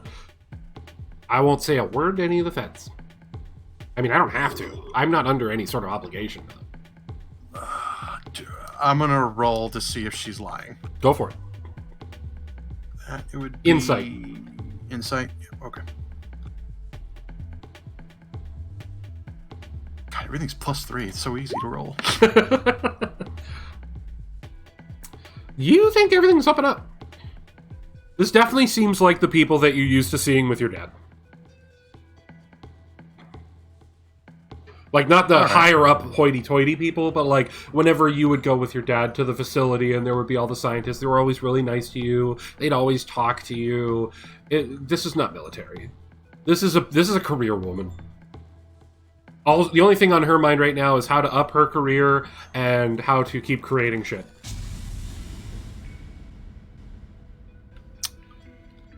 If you decide to look up Zionic, just go ahead and mention my name, Gerard Monquois, and Alexander Monquois. Okay, and she writes that down on the Zionic paperwork. Thank you. And you said that you would recommend as well. Can I get your name? And she looks at you, Coda. The name is Kota Legato. Once we get out of this situation, and you are in a more job-seeking position, we shall be able to sit down and have a nice cup of tea, and we'll have a pleasant time discussing your future with Zamad. All right. Well, once I get back to the moon, I'll be able to talk with both companies again anyway. So, all right. She looks over at Cohen and goes, "You're not going to delete my calendar, are you? I haven't backed that up to my PDA." Cohen's just like, "No, I'm not deleting any data." Okay, good. And she just goes back to sipping her coffee.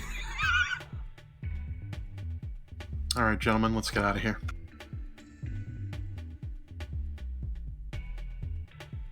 Coda done. Cohen done. Yeah, I'm all good. Send Zuda back over to Vicenti.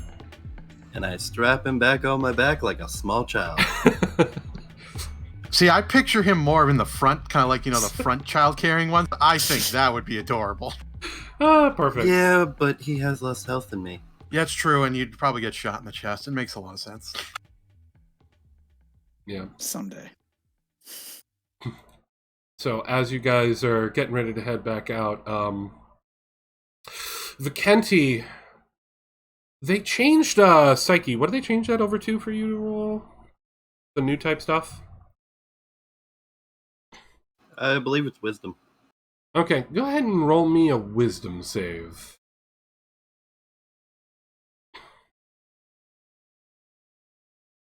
At disadvantage.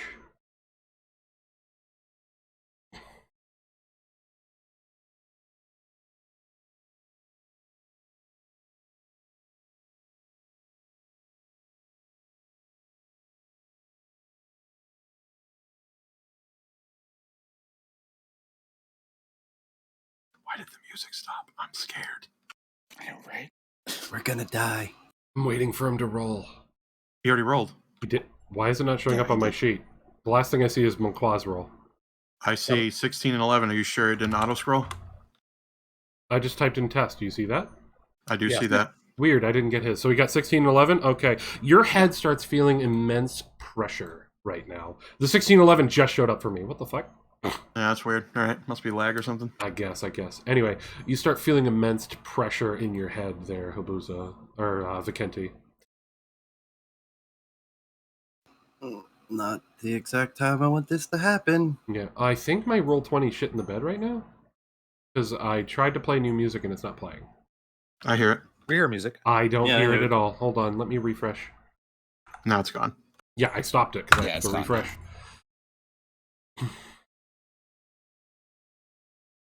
I am refreshing. Please stand by. Okay. Try that again. There we go. There it is. Anyway, your head starts feeling immense pressure as you feel a dark presence somewhere. Just incredibly strong. And you keel over.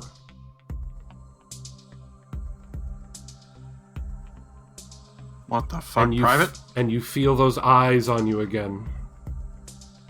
You okay? Oh, once again, I get to feel this stare that I really don't like. A stare?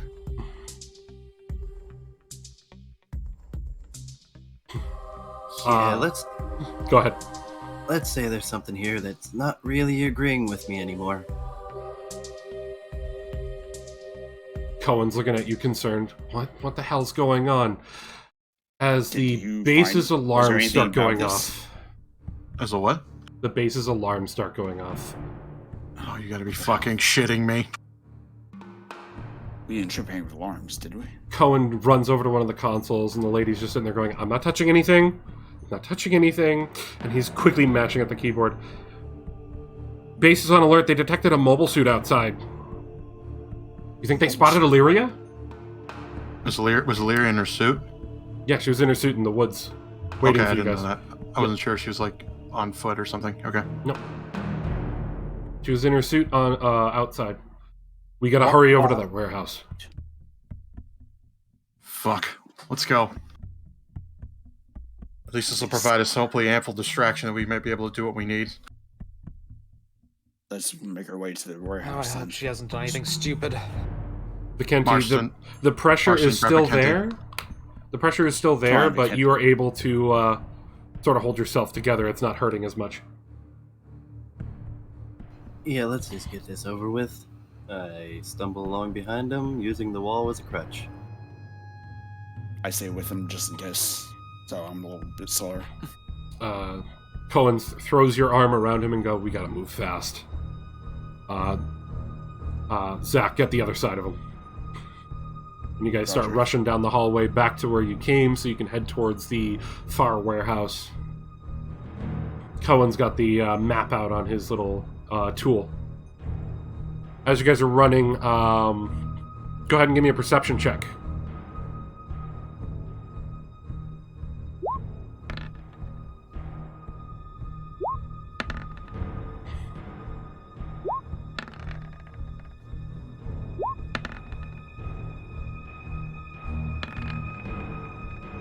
Okay. Monqua, the rest of you basically just hear the alarms going off and everything, and you're sort of in a panic. Monqua, you're able to tell that all of the footsteps as you're like getting back to that other hallway, they're not coming this way. They're busy getting out, heading outside. Yeah, they're probably trying to figure out what the hell's out there. Yep. So you should be able to move down this hallway pretty easily as you all start to feel rumbling from what feels like an attack on the base. Shit. All right, we need to get out of here. Let's keep moving. You guys race down the hallway, not running into any patrols. As you can hear explosions and whatnot going off outside. Radio's still not working. You get to the door, and Cohen goes, all right, stop, this is the one we're looking for. And as you guys open up the door to a warehouse that has on a flatbed a large Gatling gun. Cohen looks at you and goes, is that your toy? Would I recognize that weapon? It certainly sounds like what would have been sent to you. It looks like it has attachments that match the shield that you use. Yeah, I was just trying to figure out maybe like I heard of rumors of the Gatling shield and like that's something being in development, and I wasn't sure if maybe my character would be privy to that. Yeah. Because you got a bit of a rundown of like some of the different upgrades that were supposed to be being made for your Guff, which is why you were waiting for them. Like the ones you got before. I look at it in awe. I'm like, I didn't think this would be ready this soon. It's magnificent. That's great, guys. Let's try and hook it up to the truck. Yeah, let's go. And Cohen runs over to the warehouse doors, and he's just like, oh, God damn it. All right, I'll deal with the door. You guys get the truck ready. So, does anyone have a skill to help you with the truck? Help it what? Move it or start it? Because I know there's the drive mechanic, or the drive skill. Yeah, let's go with drive for starting it up and getting it hooked up to the flatbed. Okay. I have a +3. Is everyone rolling it, or is it just going to be a certain person? Whoever is driving. Who has the best drive skill? It's not me. +6. That would be you. Go for it. All right, you're having a little bit of trouble trying to get it lined up. Does anyone else want to try and take over? I have a +3. Does anybody else beat that? No, mine's -1, so. Because it seems like Vicente might be dealing with that pressure still, and it's causing him some issue. All right, I guess it'll have to be me. I take it you slide over, Vicente? Yeah. Awesome. You slide over, and Monqua gets in and pulls it in like a dream, attaches it to gets it lined up at the flatbed, and Zach, go ahead and give me a strength roll, unless you can think of something like athletics or something, to basically get it latched together. Because you're in a hurry. Athletics, actually. Beautiful. You get it connected. Now, this is a big, like, heavy-duty industrial-sized truck, so it's, like, very wide. Yeah. It's not like your normal, like, So it takes me two-seater. a bit of time, but then I get connected pretty easily. Yeah, but it's not like a typical two-seater. Like, you could all fit in the cab. Yeah. If someone wanted to stay on the flatbed, they could, but, I mean... Staying on flatbed is not going to give you the best cover. yeah. Especially if you were getting shot at, so. There's some more stuff going on outside, and you're hearing loudspeakers from different suits just going, "Move in, move in! Don't let them get close to the facility!" How's that door looking? Someone's like, "Alright, I've got it, let's get going." And he runs over to the truck, and the gate is slowly opening. Cohen looks at you, Monqua, and just goes, "Shall I take the wheel, or will you on it?"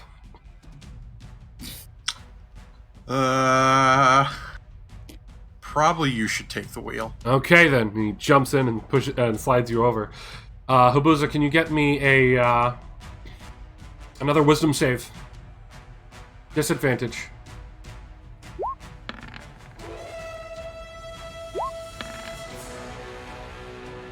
As the door slides open and your head is pounding, but you're managing to keep yourself barely conscious. As you all see an explosion by the woods. As a purple Zaku is standing in front of where Illyria's suit was sitting.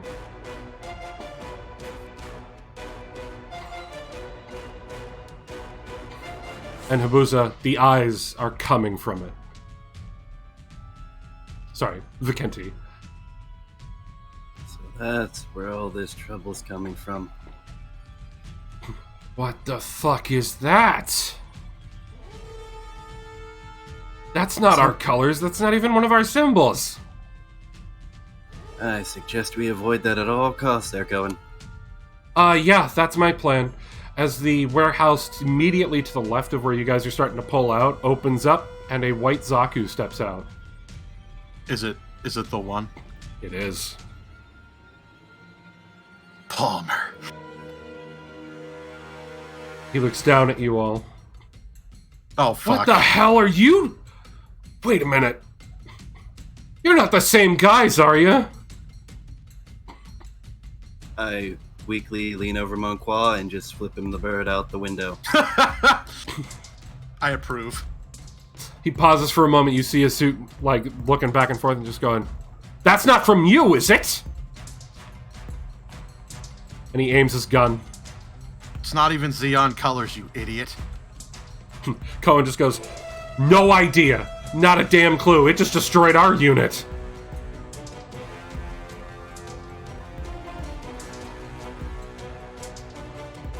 Get out of here. I didn't see you. And he points his like left arm of the suit over to the south and goes, "Large gate over in that direction. Try and get out that way." And he starts charging towards the unit. Now I kind of feel bad for flipping him off. I am baffled. I don't do as he I don't says. know, I don't know what. No, really. No, I thought we were gonna fight him with a truck. Well, Perception just wants- checks, guys. He probably just doesn't want his units to get distracted by us. They have bigger fish to fry, as it seems. And are the radios working yet? Nope. Have we confirmed that Illyria is dead at this point, or are we just speculating? You guys are rolling perception right now. Okay, sorry.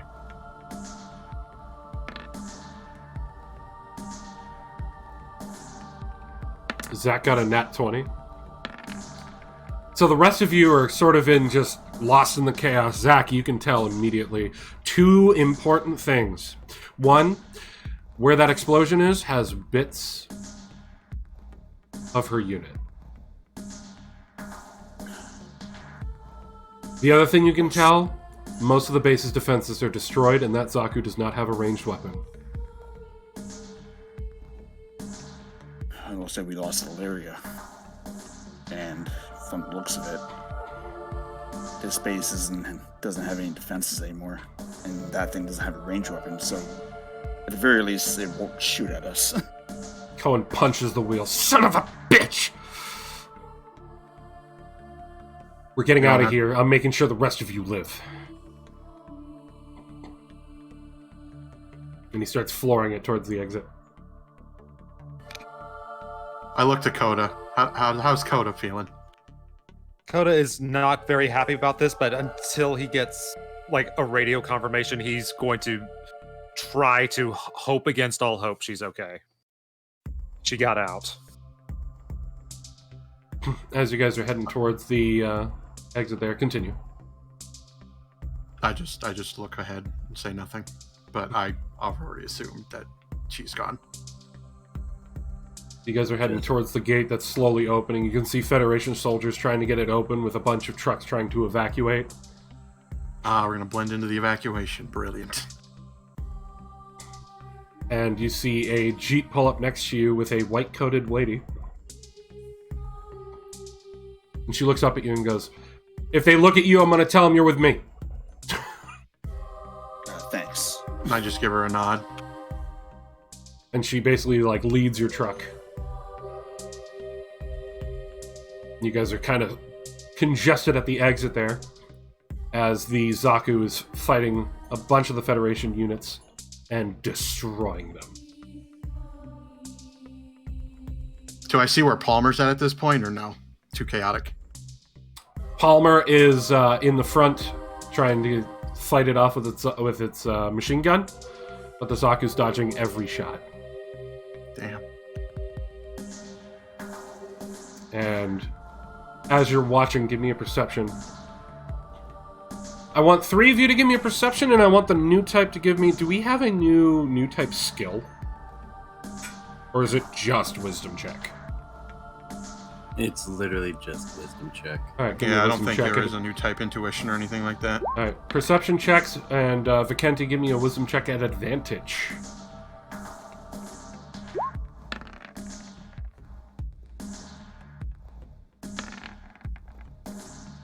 Alright, so Coda is a little distracted at the moment. Just shouting into his radio. Illyria, respond! This is an order, respond! Getting nothing but static.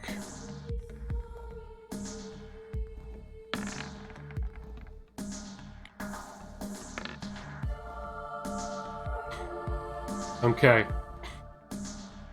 So, Up to me. Gerard, you notice that Palmer's moving in on the Zaku to engage it in melee, as the Yep. Zaku seems to be trying to get around him towards your truck. Marston, well, sorry, I'll get to Marston in a second. Vikenti, unfortunately those rolls are not that great.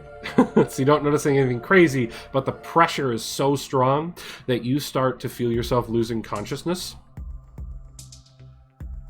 But as you start to like fade out, it's almost like your perspective is matching the perspective of everyone in the party, minus Illyria. But you get like a quick flash of Illyria getting attacked and destroyed from her perspective. And Marston, as you notice, you see the eye on the Zaku flash red, and you hear a very familiar sound.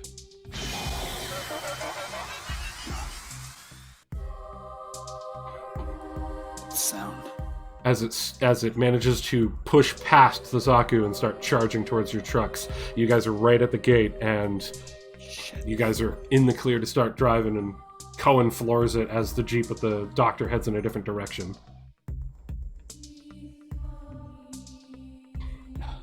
Know that sound. What sound are you talking about, Private? We've heard it before. It's the same sound that the commander had, that the commander's mobile suit has.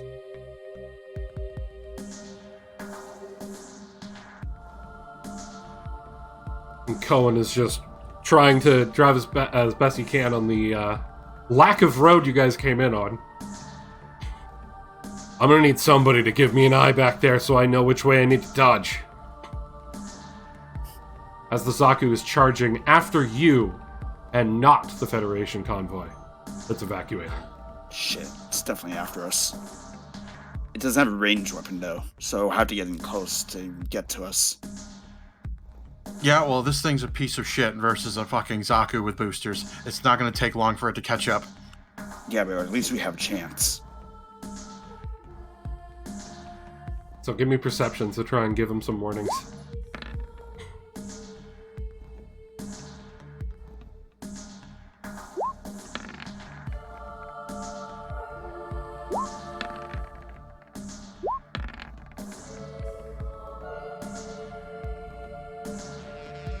You guys managed to give him good enough heads up so he's able to try and like dodge into different directions in the woods to try and slow down the Zaku as it's trying to catch up to you, making it more difficult as it has to fight through the trees, and giving enough time for Palmer to catch up to it and re-engage it.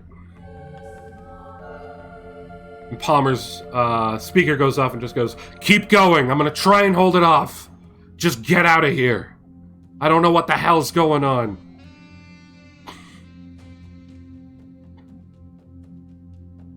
Now I wonder if I should do it or not.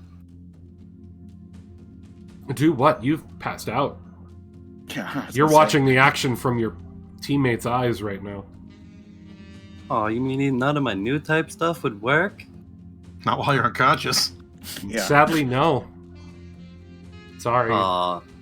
Well, no new type skill for Palmer. Sorry. But you see him trying to fight it off as it continues to try and make distance on you while fighting with him. Things are not looking really good. Perception checks.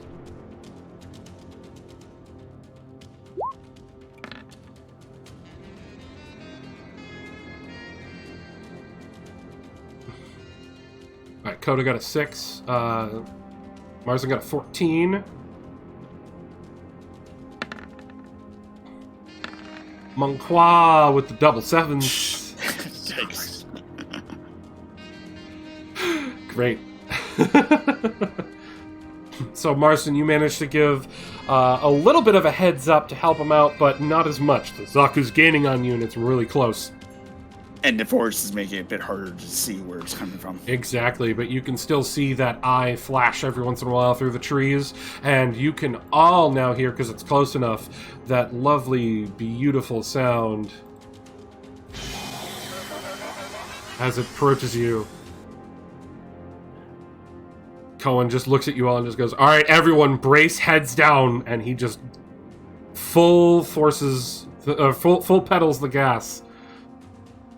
Just trying to race through this forest, and it's a very bumpy ride.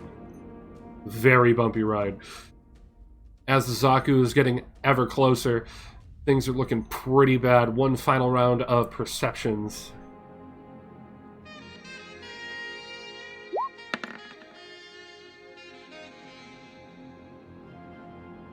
Carson with an 8. Monqua with a 21! Awesome, there we go. That's what we needed. Alright, you managed to give enough for you to dodge as it throws its shield barely missing the back of the truck. Oh, I didn't know we were fighting Captain America. It doesn't have a ranged weapon. It wants something. It's angry. It's angry! It's probably a last-ditch effort to disable Yeah, us. probably. And at that moment, after you dodge and the truck sort of careens off to the side, sort of smash into a tree. But he's like managing to get it to like still push through. It's not a very thick tree. And remember, you're in a like industrial-sized truck. This thing is meant for like carting around mobile suits. Cohen's just like, It's tough, basically. right now what we need is a goddamn miracle. You see lights coming from up ahead.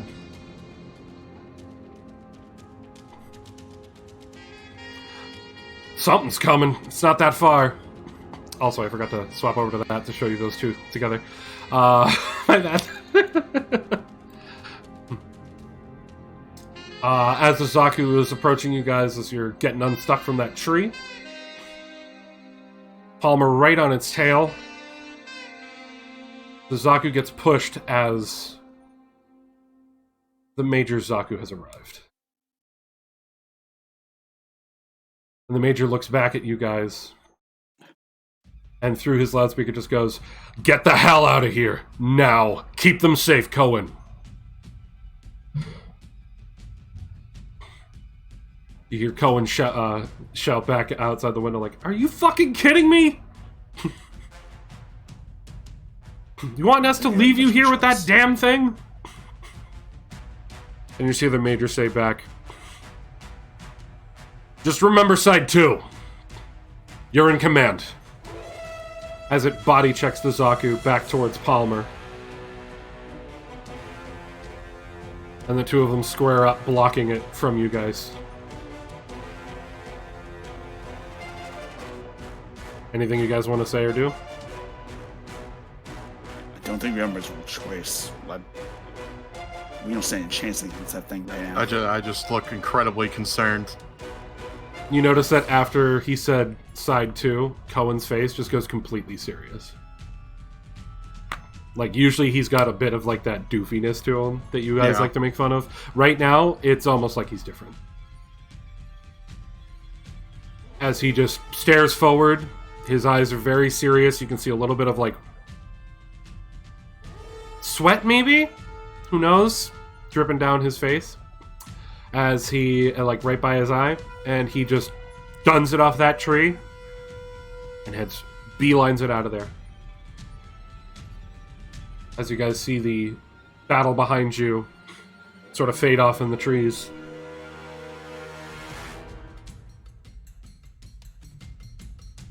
After a bit, you notice that there is nothing else behind you. You've escaped.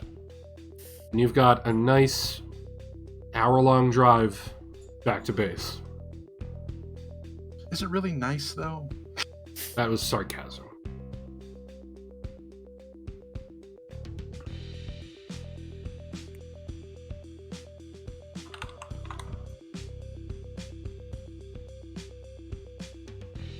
You guys have an awkward time in this car right now. Well, Booze is passed out, and Booza, give me will saves. and Cargwiz is in massive denial. He's starting to accept it, sadly, but he's not happy about it. Well, I don't expect him to be. And I'm more focused on staying alive. Waiting on Vicenti to make his will save to see if he wakes up. What's a will save? Should be under your saves. Yeah, it should be your save. It's D20 plus the save modifier for will. Yeah.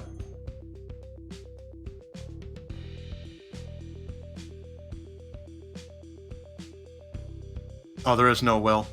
Oh, there isn't? What do we have? We have Wisdom? strength, Oh, it's dexterity, wisdom, not will. constitution, Sorry. wisdom. Yeah. Sorry, wisdom save. Sorry, still slightly different terminology.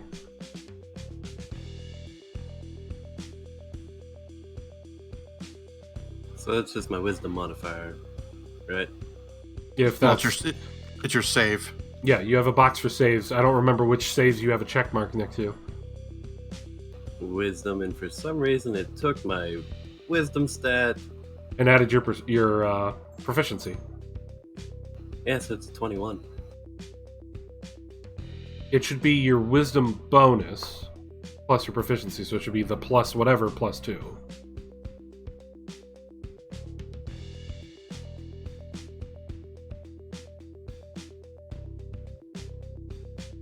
Unless you rolled and my roll 20 is not updating again. I had to fix that. Okay. You come to, massive headache, but you, while you were unconscious, could see everything from everyone else's perspective, basically. And every time that anyone looked over at that Zaku, all you saw was the eyes. You couldn't even get a good view of what the Zaku looked like. But you felt incredible rage from it. Which is different than what you felt from the commanders. So, what I missed, guys? I say nothing. I'm just too much in shock, really. I just look out the window, like just trying to process it all. You see that Cohen, because the way you guys are, I'm picturing you guys sitting in this large cab, is you've got Cohen on the wheel, then Monqua, then Vicenti, because you were the three who tried to drive, and the other two are on the other side. So Vicenti, you're like in the center. But you can see that Cohen is very serious-faced, very stern, sweating, and perception.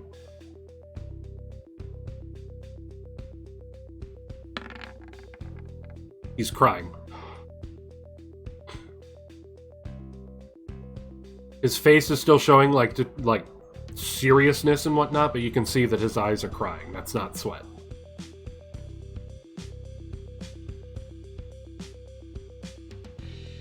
So, Cohen. What happened with side 2 if you're having that kind of reaction?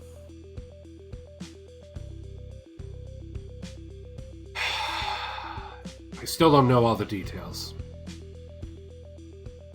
There was a battle we had at Side 2 early in the war. We lost a lot of friends. And the Major ordered me to leave without him, take command, and not look for him.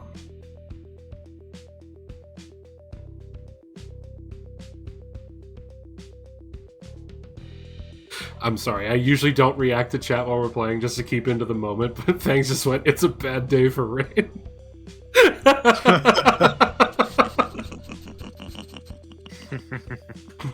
And you can see that this whole time that you guys have been driving, his right hand's been on the wheel, like, driving. His left hand's been on the radio, just constantly hitting the button until the static goes away. Yeah.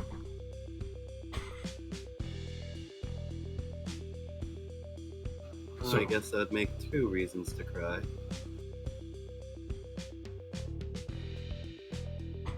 Finally, the static lets up. And he, like, jumps and he grabs the radio and he's just like, come in, come in, come in. Guys, fucking respond. And you hear the doc come on the radio. Cohen, everything all right? The Major headed out to try and find out what was going on. There were some explosions we detected. We've got the data. We've got the weapon. Is Lottie around? Yeah, she's here. Come on, dear, what's going on? Sounds like it was a mission accomplished. Lottie, side 2. You hear no response.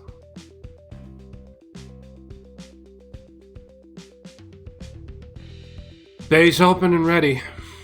Once you get here, get that unloaded. We gotta move.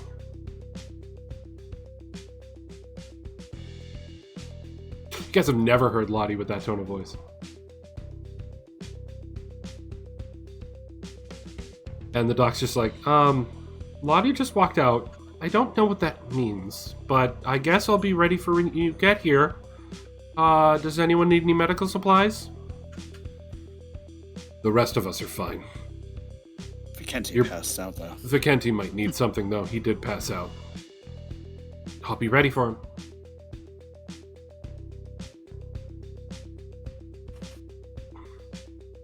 And he passes the radio over to you, Monqua, and just focuses on the road.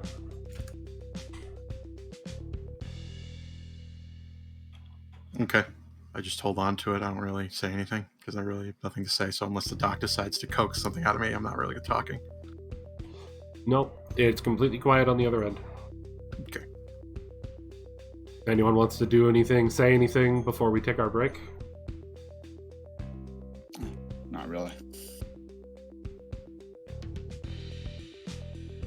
I just look over at Dakota, put my hand on his shoulder. So, like, over Monqua. Oh yeah, I'm reaching right over my claw. I'm unfazed at this point. I'm so much like somewhere else that it doesn't really matter. I'm sorry, Coda. She's gone. It somehow does not get easier. Oh, sorry, not Monqua. Reaching over Zach is what I meant. But anyway. I'll Continue. embrace that orphan while I'm putting a hand on his shoulder. I don't care at this point. I mean, I wasn't that close to her, so. And then as Legato says, it never gets easier. And I basically just say, that's war. War never changes.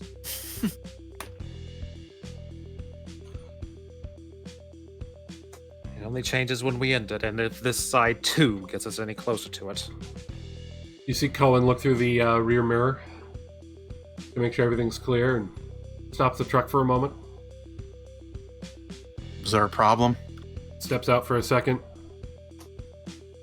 And you see him pull out a notebook from his breast pocket and writes in it. And looks up at the stars.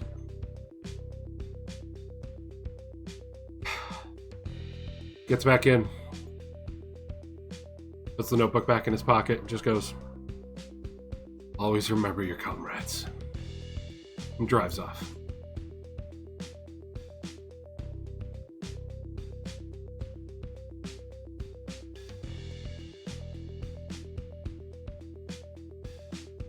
And with that, we'll take our break.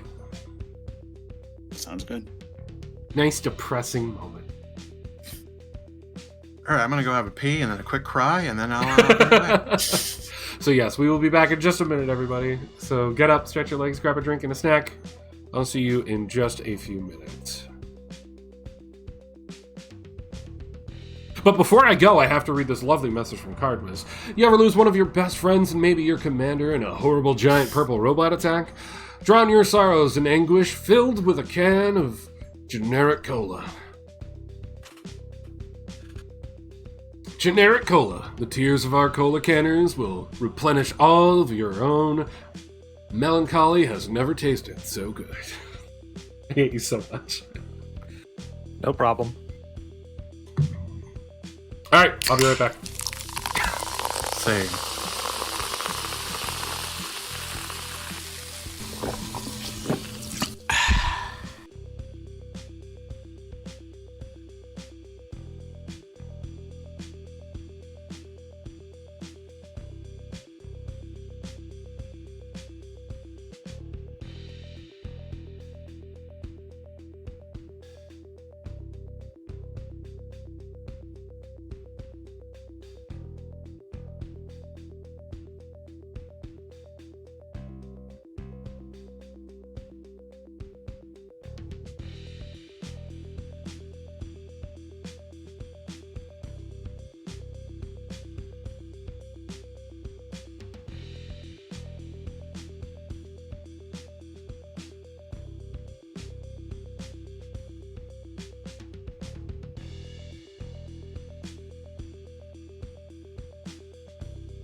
Hello. Hey. Hi, Ada. Hey, Bromo. Hero's chair looking sexy, not gonna lie. We were on a pee break, Bromo. Also, of course it looks sexy. It's got the boy on it. Gotta love the boy. How goes the campaigning so far? They just had a lovely first half, didn't you guys? You can go fuck yourself. I'm sorry. I mean, it was great. I'm sorry. Did you hate me bringing you back to the campaign with the feels? Eat a cock. You almost got me, you son of a bitch.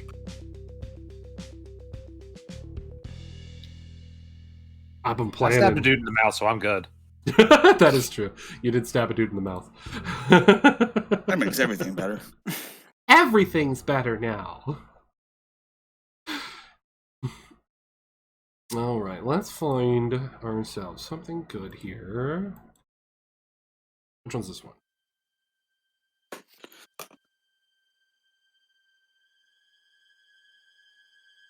Awesome. That ought to be good. Is everyone back? Seems like it. I heard Abuza. It's the only one I haven't heard from. I'm here. Okay. So you all arrive back at the HQ. Your lovely, lovely ship. But did you die? One did. And the Major's missing now. You all arrive back at the ship. Pull up the truck. The mobile suits are already running, and your goof has already been moved over to the bay. Ready to get the upgrade.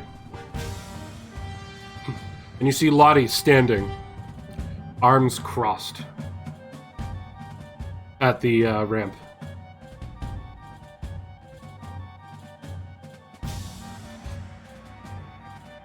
You guys pull up with the truck, and you can get out.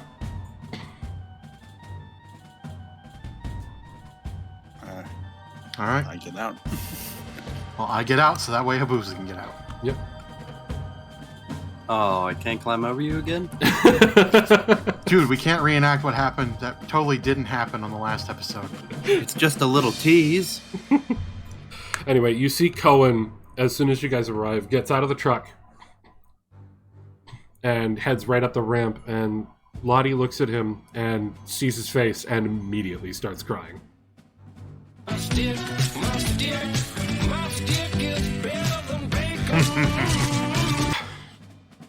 God damn it, Ada. Perfectly timed, Ada. Anyway, Lottie immediately starts crying and looks up at you guys, and she's just like, what else happened? Well, I mean, she could do math, can't she? She may be in denial.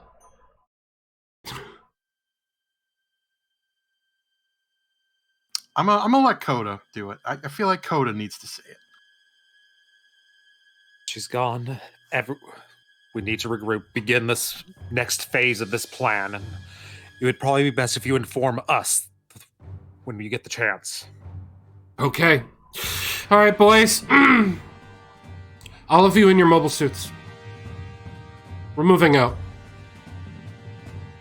In the next 5 minutes. I'm assuming she's putting the Gatling gun on mine. Yes. Okay, I wasn't sure if that was going to be an after thing. No, she's basically going to have you assist with it. Okay. But she looks at you all and just goes... And then the doc comes down and rushes over to you all and hears the news as well. And she's just in shock. And Lottie looks at the doc and the rest of you and just goes, if this is going to be a repeat of side 2, we're disobeying orders. We're going after the Major. Damn straight we are. Doc, can you please take care of Vicente quick? We'll put his suit into the bay once I've got the goof armed. And, sorry, Vicente, help Cohen, dear. He's gonna want to get into that information y'all got. Will do. Anyway, with your help, it doesn't take long using the onboard equipment to just get the Gatling mounted onto your shield. and you're good to go to deploy. Vicenti the doc does some quick vitals on you and is not saying much. But you can tell that she is very distracted and distraught.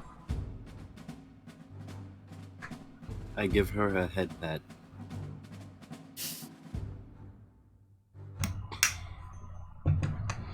It's the first time I've had to deal with this.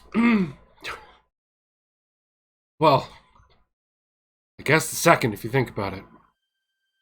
But I wasn't there for the first one.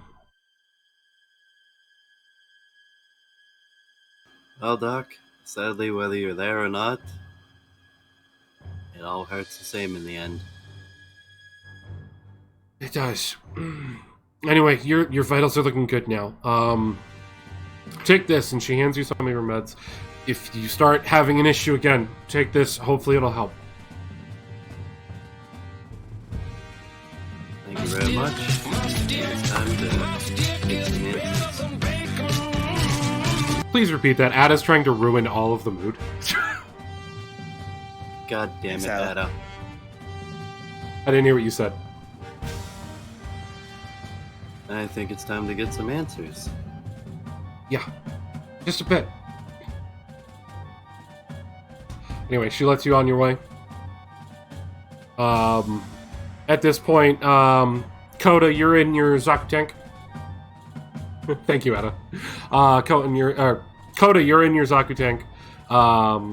Zach, you're in your Zaku. All armed up, ready to go. The goof is now mounted, and you're able to take it off of the ramp. And Lottie gets into the Zuda to move it into the bag.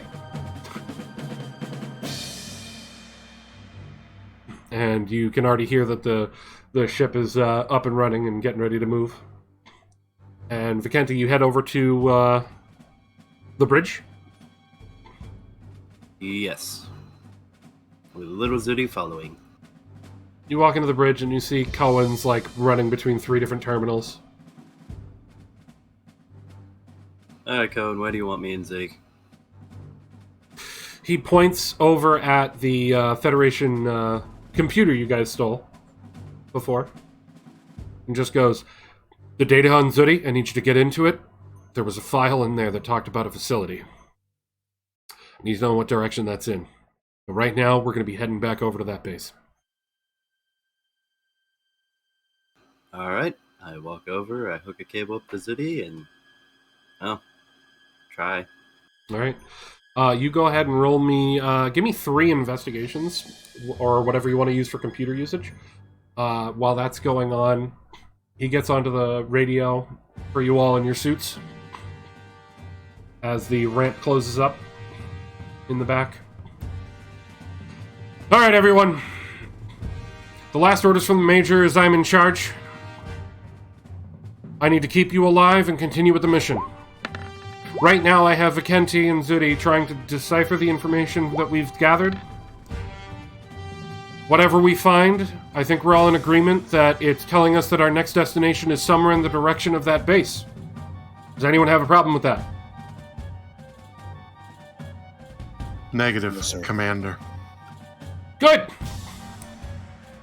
We move out. And the ship starts rolling.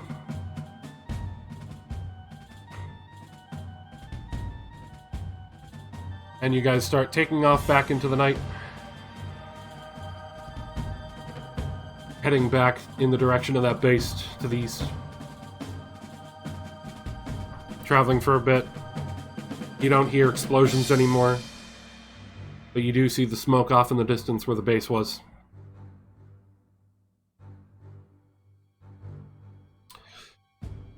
Anyone want to say anything during that travel? Vicenti, Nope. You can tell that Cohen is just completely focused on driving, radar, all that stuff. And as you guys are about 3/4 of the way there, he just goes, son of a bitch! It wasn't us, and it wasn't the Federation. Someone jammed the signals around the base. They're gone now. We have perfect signal now. So it's a third party. What it's looking like. Well, that Zaku wasn't Federation colors, nor did it have proper insignia for Xeon. And Lottie comes on the radio, and she's just like, "What can you tell me about it? Give me details. Come on, sugar." It made it sound similar to what the Major's unit made. Yeah, when the Major's unit went haywire. Yeah. Are you serious? It fought like it, and it fought like the Major too. I'd argue it fought more intensely. Well, either way, it was gunning for us specifically. It was gunning for you. It wasn't there for the. It didn't give a damn about everything anybody just in the came base. at us. Cohen just speaks up and he's like, "So from what we can gather from our intel on that, somebody knew we would be there. We were clearly the target. The base was just icing on the cake. Whoever they are has no care for the Federation, but no care for us. This is what? The third time we've been sabotaged?"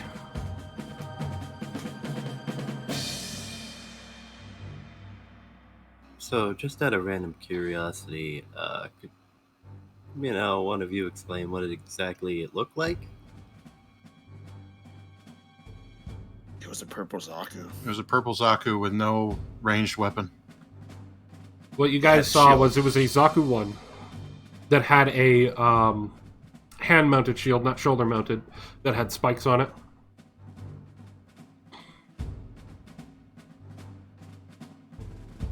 I relayed that information. And, of course, the lovely red, like extra intense red eye.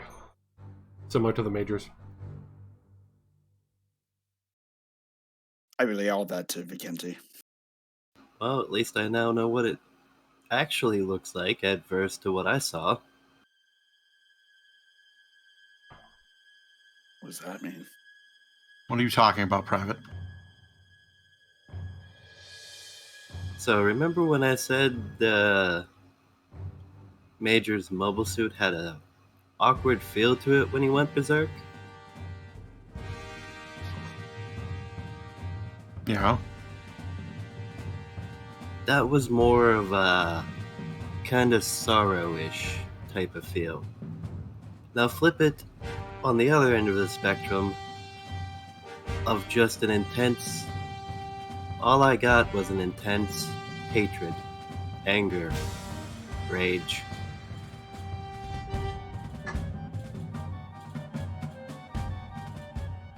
And just a stare. Cohen pipes up. Damn it, I wish we were able to get into that damn black box.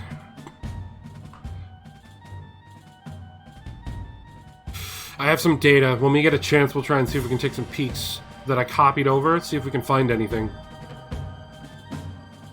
But Vicente already knew this. We found a Vicente and Lottie, honestly, actually knew this. We found a black box inside the operating system of the Major Zaku. He had some other system running his machine. And it definitely sounds like this thing's using a similar one. But from what we all saw, that system goes crazy.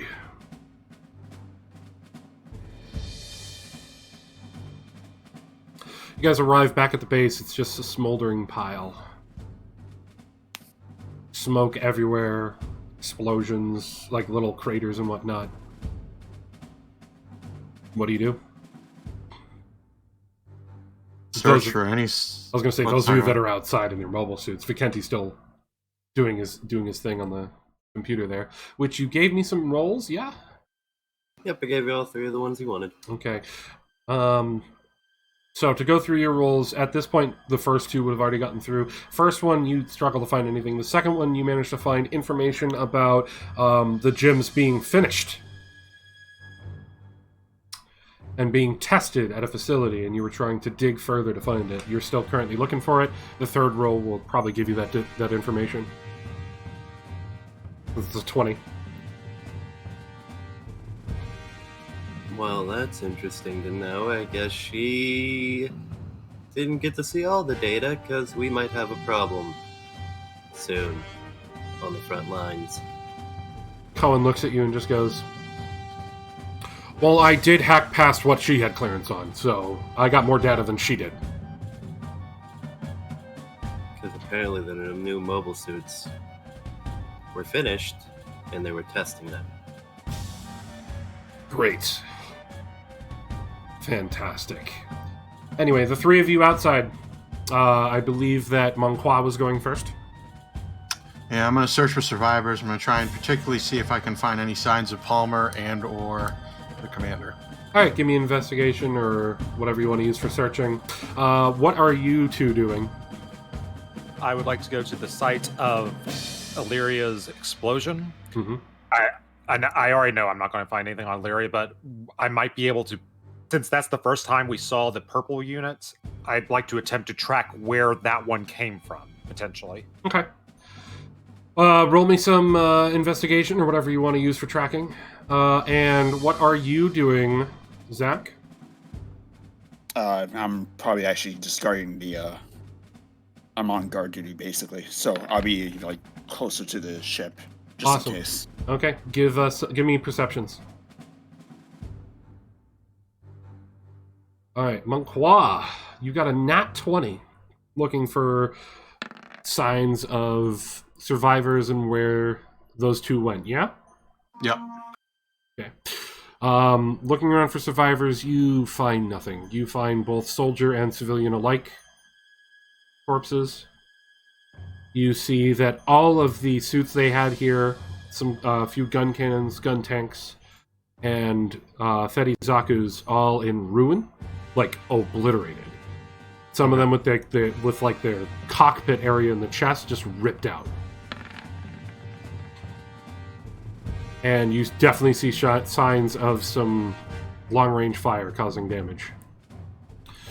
And as for tracks on those, it's a pretty big mess, but it certainly looks like at some point, one set of tracks went back to the north, and two sets of tracks followed the convoy, heading further to the east-southeast, which was where you had split off from the convoy to head back to your base. I'm going to guess the one from the north is our attacker, and I'm hoping the other two are Commander and Palmer. Next up, we have Legato. While you're investigating to see where it came from and any signs from Illyria's explosion, you see signs that it came from the north.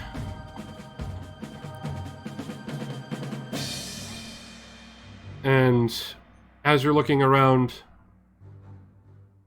you see the remains in the middle of the crater, if you will, of a mechanical dog. And blood. Which stops you in your tracks. There's no time for a proper burial now. I'll take care of this the second I can.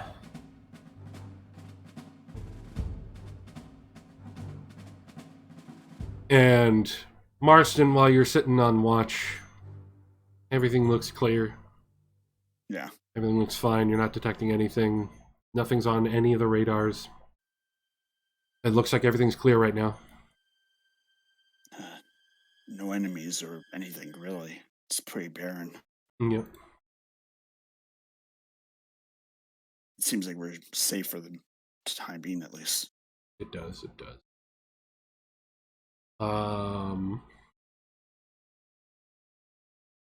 Let's go with this one.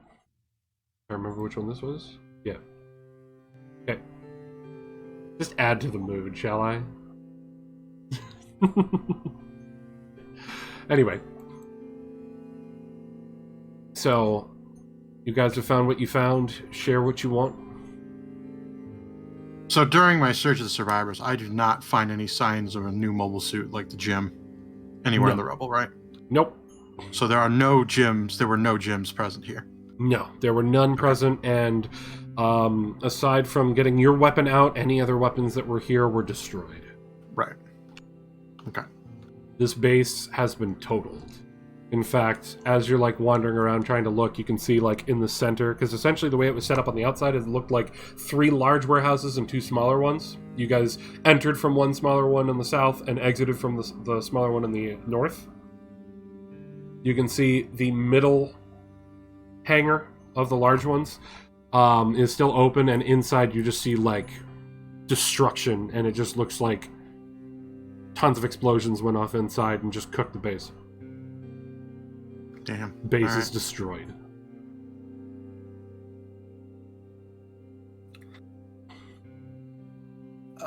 But I would you do see while you're looking around that yes, no civilians were spared that didn't get out.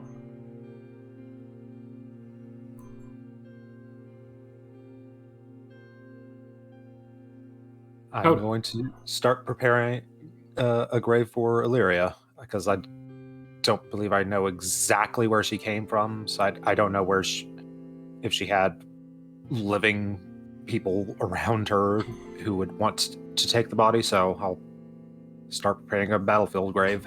As far as you remember from what she told you, is her parents were dead and they were her only family. Yeah. Prepare a grave and what I can find, including her robot dog there with her. You struggle to find her remains, but you're pretty sure that it was just mostly vaporized from the fire and the explosion. You may find like little bits of bone here and there, but you gather up what you can to bury with the dog. Feeling absolutely terrible with that description, I'm sure. While he's doing that, Zach, you notice that as well, that he's doing that. And Monqua, you're coming out from the last bit of your search and see him doing that as well. I just leave him to it. I don't really. I wasn't fondly attached to her, so Yeah, me neither. I respect his decision to do what he wants to do, and I'm not going to hinder him or berate him for doing it. Meanwhile, inside the ship, well, Lottie comes out from the ship, and when she sees that that's going on, joins you. Because they got along. But Cohen looks at you, or walks over to you, Vicenti, as that last roll comes up. It gives you a location on the base that they're testing the new units at.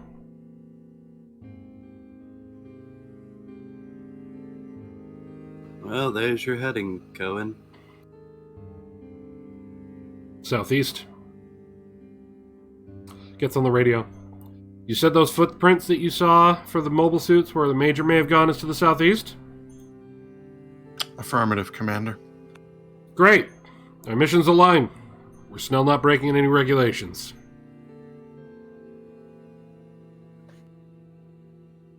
We move to the southeast, everyone.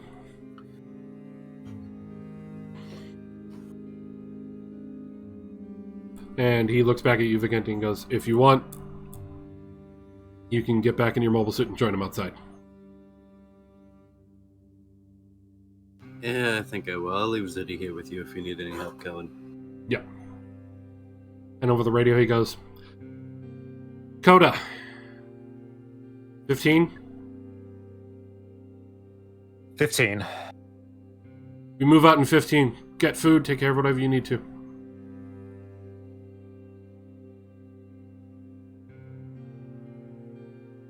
As you all take a somber night moment. Well, those of you who decided to go over to the spot where Coda is. I mostly look at my new weapon and try to calibrate it, since obviously it was put on quickly and I didn't have a chance to really look at it and figure out how it worked. I'm obviously not going to fire any rounds or anything, but I'm just going to sort of understand it. With it equipped, your rifle has been taken off. Right. Yep. Because with that equipped, it makes it very difficult to try and use your rifle. Yep. Which I think you're fine with. Yep.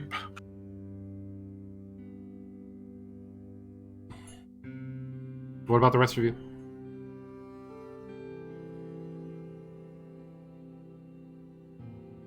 I'm more thinking about that mobile suit still, because I heard it before everyone else did, and it's somewhat haunting me at all, Okay. and also confusing me at the same time. Yeah. I don't have any ways to communicate with the higher ups who I'm reporting to, correct? Not at the moment. You probably will be able to at some point along the trip. All right. I'm assuming we're not reporting anything until we know what actually happened to the commander, but I don't know. That's up to Cohen, really. Yep. Anyway, anyone want to do anything left for this this scene? I'm good. Didn't know if Mr. Legato wanted to regale us with one of his eulogies.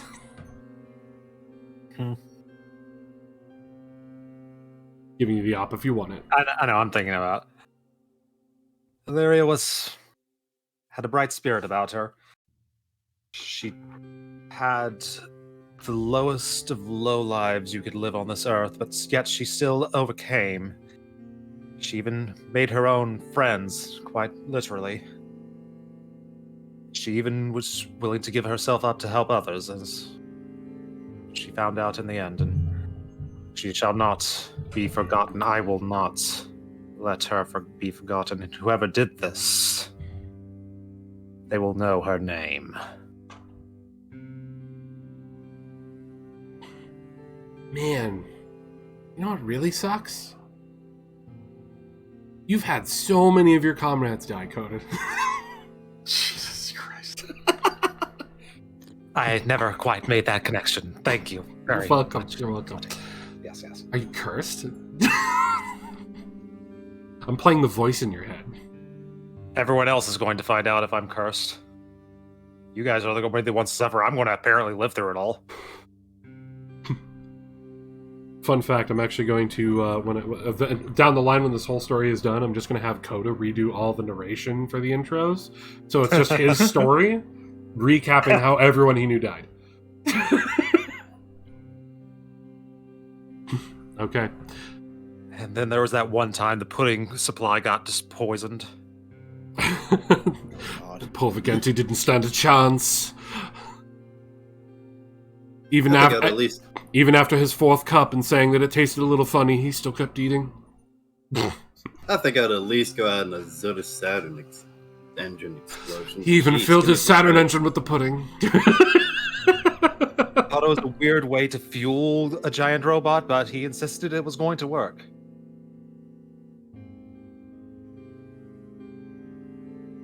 All right. So you guys have your moment and get back on the road. And you travel on. After a few hours, you lose all tracks. At which point, Cohen is very unhappy.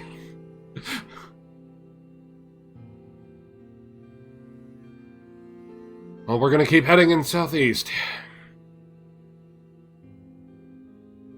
As far as we're all concerned, I'm still heading towards that base. Clear? Clear, Commander. Roger that. Roger. Crystal. And you guys keep traveling. You notice on radar that there's a bit of a spot you guys can actually stop at after a day of travel, where you can report back updates to the North American Command. Cohen asks if anyone wants to report anything as he makes his report. I look to Alex. Should we tell them about the commander's suit now that seems to be the possible connection? The better question is, do they already know about his suit? I shrug. Checking to see if this is a good track. Nah, it's not the track I want. Because it was done by our people when he got it back.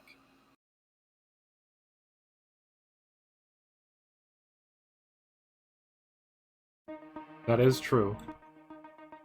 That is true. But here's the thing. When the machine went haywire, it didn't attack us. This machine did not give a shit about anyone but us.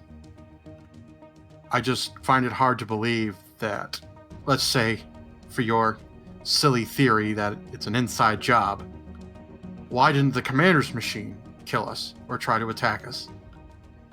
But this one does. It makes no sense to me. Are you saying this over the radio, by the way? Since you're all in your suits. technically, unless we're actually, well, I know you said because it's a good place to stop. I don't know where we are at here. We're traveling, but we're coming up on a location to stop to Oh, report okay, in, so we're but not you guys there. were in your suits. This is over the radio then. Yeah. Well, I can ask the same question. Would somebody, say on the sorrow spectrum, go after anybody they know?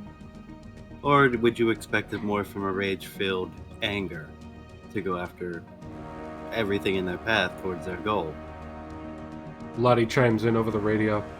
I think right now, reporting anything with the Major is probably not on Cohen's mind. I think the big thing he's going to report about is that we got the intel and are moving to the next base. And about the weapon being recovered. I think until we happen to find the Major again, by pure happenstance, in the direction that we're heading towards our actual objective and not breaking any rules. Am I doing this right? I don't know. Anyway, we should probably keep that hush-hush. Then what the hell is Cohen going to do if they ask about the commander?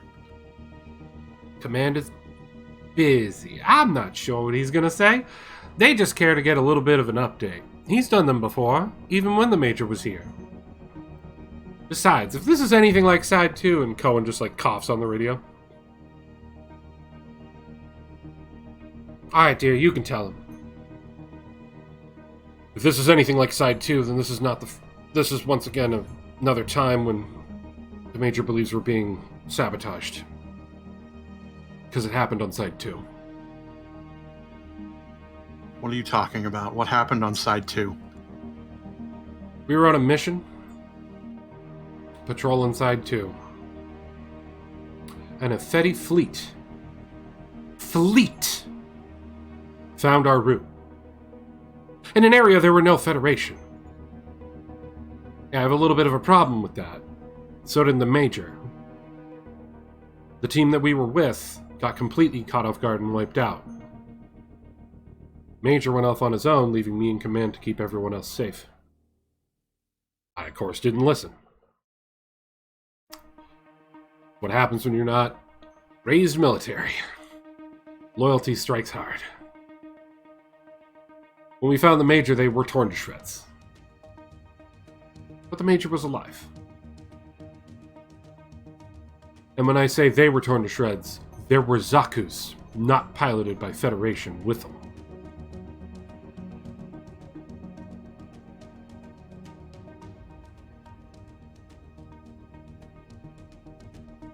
The Major even believes that his original injuries were caused by sabotage, but we have no proof.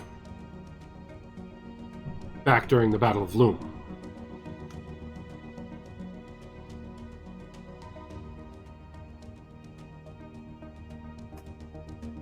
So right now, give them the information that we can, but we don't know who is listening.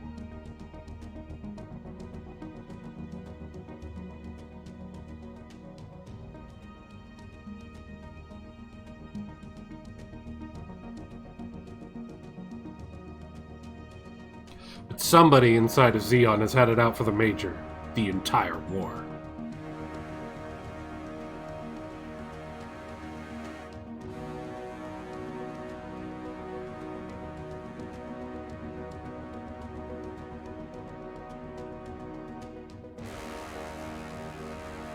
Any questions?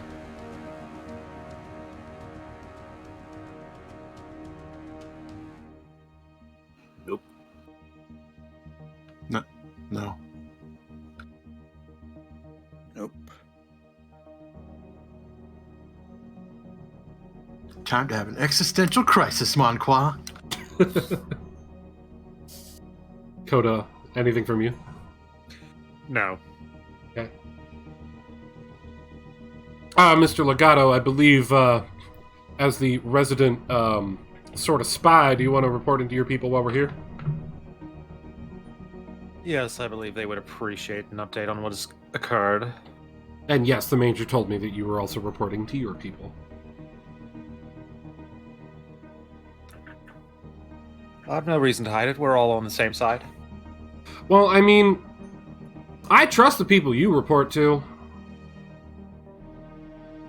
Haven't had an issue with Dosley yet.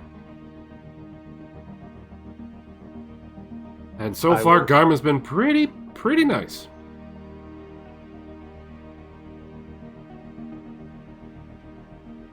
I will report to my higher-ups and describe to them the units that attacked us. And how it didn't seem to be on anyone's side, although hated us.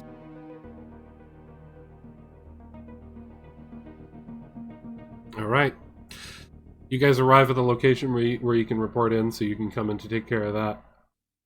As you, whoever wants to go into the bridge for the reporting, as you enter in, Cohen is finishing his report of mission accomplished on the first part and heading to the next location.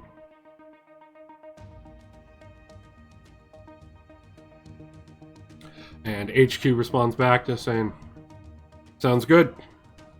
Good luck out there.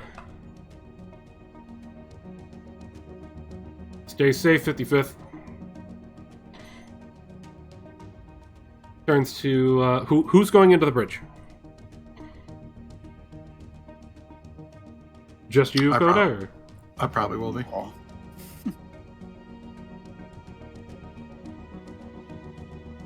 Okay. Go ahead. The floor is yours. This is Second Lieutenant Kota Legato reporting in. We have been continuing our expedition in order to recover weaponry that was taken by the Federation. We did succeed on that front. However, One moment, Mr. Legato. Let me go ahead and patch you through to your contact. Thanks, Cohen. That's not Cohen. That's the other side of the radio. You were still talking to Cohen's contacts. I tell my contacts Anyway. what I just said. Radio comes on. Special Ops. This is Second Lieutenant Kota Legato reporting in. Good to hear from you. We've succeeded in a mission where we were able to recover stolen Xeon technology from the Federation. However, we did run into a bit of an issue. We were attacked by a new unit which appeared to not be from either side of the war. It was What? a third party who specifically were attacking everyone, but particularly our side. Wait a minute. Were they blue? No, they were purple. What? Alright, hold on. Let's, I'm just gonna enter this. Hear him typing away and whatnot. So there's another side. Because we were waiting for you to call back to us, Coda. We got word there's another side that's apparently like the Order of the Blue Rose. Not sure, they seem like some sort of weird fanatics. Don't have much detail on them, but they seem to be primarily just sabotaging. Well, if it was Supply them, they're lines doing and a very whatnot. good job of sabotaging. But that doesn't make sense for them. They don't go for outright aggression. They're mostly hit and run, quick sabotage attempts.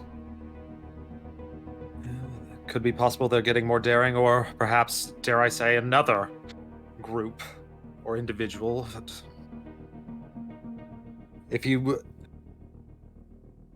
hear of any reports of a purple Zaku, I would appreciate if you could provide any feedback. All right, we'll take a look out. Do I hear any of this? You're in the room, yeah? Okay, just making sure. I wasn't sure if it was a headset thing or not. Nope. Cohen's Does just keeping that- quiet.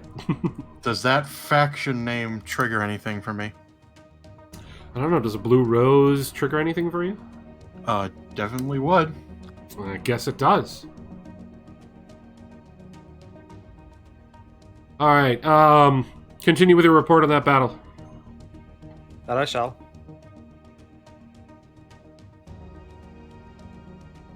Hail Zeon. Sixion. Xeon. Whatever. Either works. Do you give them information about the lost unit in your squad or no? I don't know if we ever told them about her, and I don't. I did not. You did Yeah, not. so I wouldn't do that. I'm not reporting about what's going on with Commander because hopefully him not being with us is something that won't matter soon. Mhm. And if worse comes to worse, I will report on it then. All right. Keep us informed as to everything going on with the 55th squad. That I Appreciate will. you keeping an eye on them for us. We'll pass this up the chain to Dozel.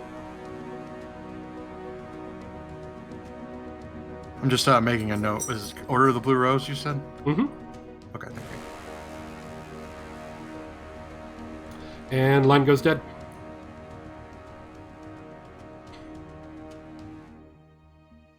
All right, boys. Looks like we get more information. Fantastic. Love how complex war is. Well, maybe we won't have to deal with that. For now, we have a mission to do. Our orders from HQ are to continue towards this test facility and gather any intel we can from it. And that's the only job they gave us.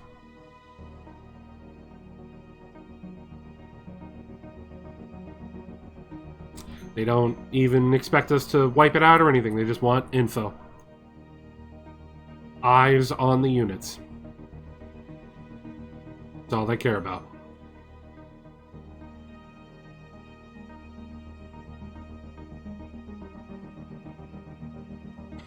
Also, Coda, thank you for not having an issue with us being in the room while you reported into your units, to your people.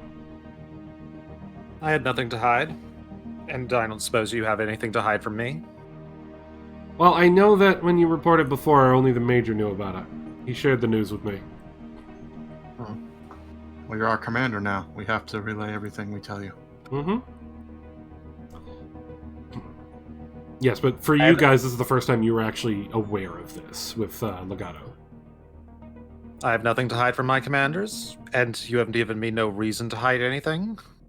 So as long as that keeps up, then everything will be on the up and up. Yep. So as far as I can tell, the only spy we have is a good spy. So that's Still would love to know who the heck's trying to sabotage us, but we'll have to keep trying to figure that out as we go. Anyway, does anyone else want to do anything, say anything before we continue forth? Nope.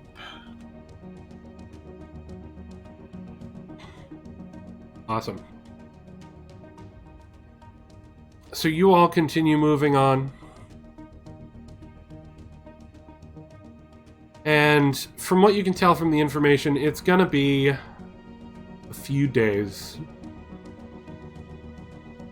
before you get to the base that you discovered from the data. And as you're traveling through the woods and everything, you know, you guys take note that even at night when you guys are resting, Cohen's still driving. He's not stopping. Do we need to give him a morphine injection to help him sleep? He's just keeping the ship going. Took you a couple days to get to this point to report out. Travel on for a couple more days, and he's still not sleeping. He just keeps driving. Keeps going. As you guys rest, like take shifts resting and whatnot, you can always put one mobile suit in the hangar and another one just like sort of resting on top while two people continue to move their suits. I'm giving you this info, so if you guys want to do anything, you can. Well, I'd say probably during my off shift, I'm going to be doing some stuffs. Okay. What stuffs? Yep. I get Doesn't back into... involve magazine. No, I don't have that. Alex has that. Yeah, I Vic has pull it. out a notepad and paper and I just start writing. I think about some stuff, Still writing things. I then get up. I'm going to try and get into the commander's office. So you're gonna go past Cohen to the commander's office? Mm-hmm. Okay. I'm not going to try and be sneaky about it either. So if he sees me, he sees me. You walk in and you see Cohen just still like leaning forward in his chair, just like hyper focused on moving, and he looks over and he's like, "What's going on, Lieutenant?" Just theory crafting, sir. Anything you got to share yet? Not yet. Okay. Let me know what I can do to help. Sure. So I go into his office. You walk past him to the office. Door opens. I go and take a seat on the commander's side of the desk. Wow. Okay. Now I start going through the files. The file I'm looking for in particular was the one he showed me a long time ago with every letter written about each person from the Coffin Squad. Okay. I look them all over. What are you looking for? Just trying to connect the dots. Alright then. All right. And I remember, and I confirmed it, that every single letter was signed by Cassilia. Yep. She handpicked us for a reason. With Marston, I figure out some sort of criminal. Some reason, perhaps maybe some reason Zeon does not like him very much. I do not know his past that well, but obviously there is something going on. On Marston's paperwork, give me an investigation roll. Sure. Advantage.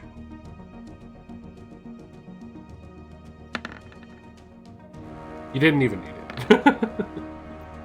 Marston's paperwork, you see birthplace.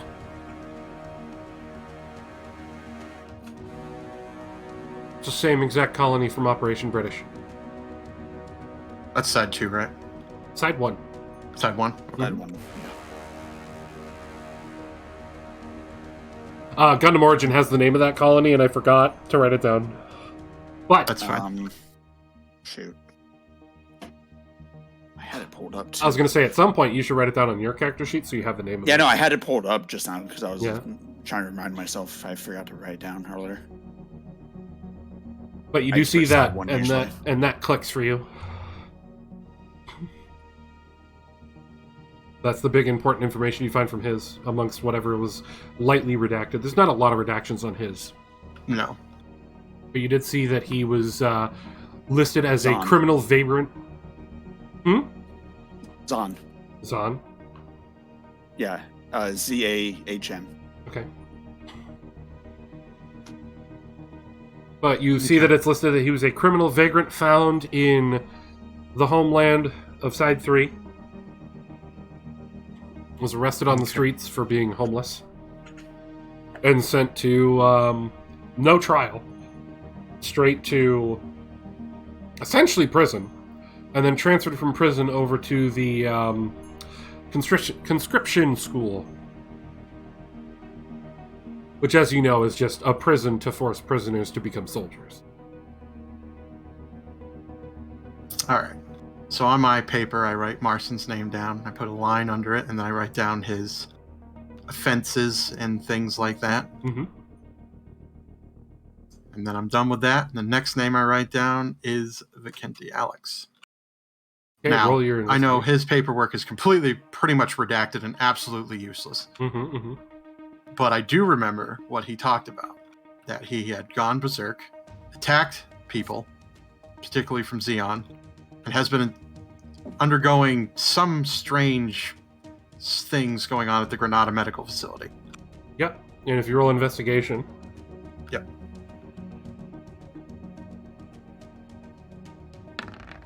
Add advantage. Okay. It's really hard to tell with all of the redactions on there, but you do see where Granada would be listed. Like you can see a little Yeah. bit of like the top of some of the letters. Okay. And you see something under his like initial not really offense, but initial incident. Yeah. You just see bits of what could be the word loom, Okay. which coincides with the story that he told you Yeah. about how he felt pressure. Or not, sorry, yeah, felt pressure and sort of passed out. And you see a spot that also lists Operation British as like past deployments. Yeah. That's not redacted. Okay. Well, that's all you can make up from it. All right. I make note of that on my paper. And then I write my name. Mm-hmm. But I've already seen this letter. The Major's There's copy's a little different than the one Is that it you different? Okay. Well, I guess I need to investigate that. had. Mm-hmm. As you look at it, you notice there's more sections on yours than the one that you were handed by Cassilia to turn in. Well, by Cassilia's men, I should say.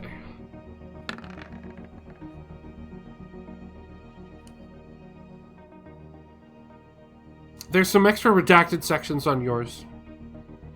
Why would I have One of the anything things that you redacted? see is a section on family that lists, just like on your paperwork, it had your mother's name, your father's name, and then a redacted name under grandfather.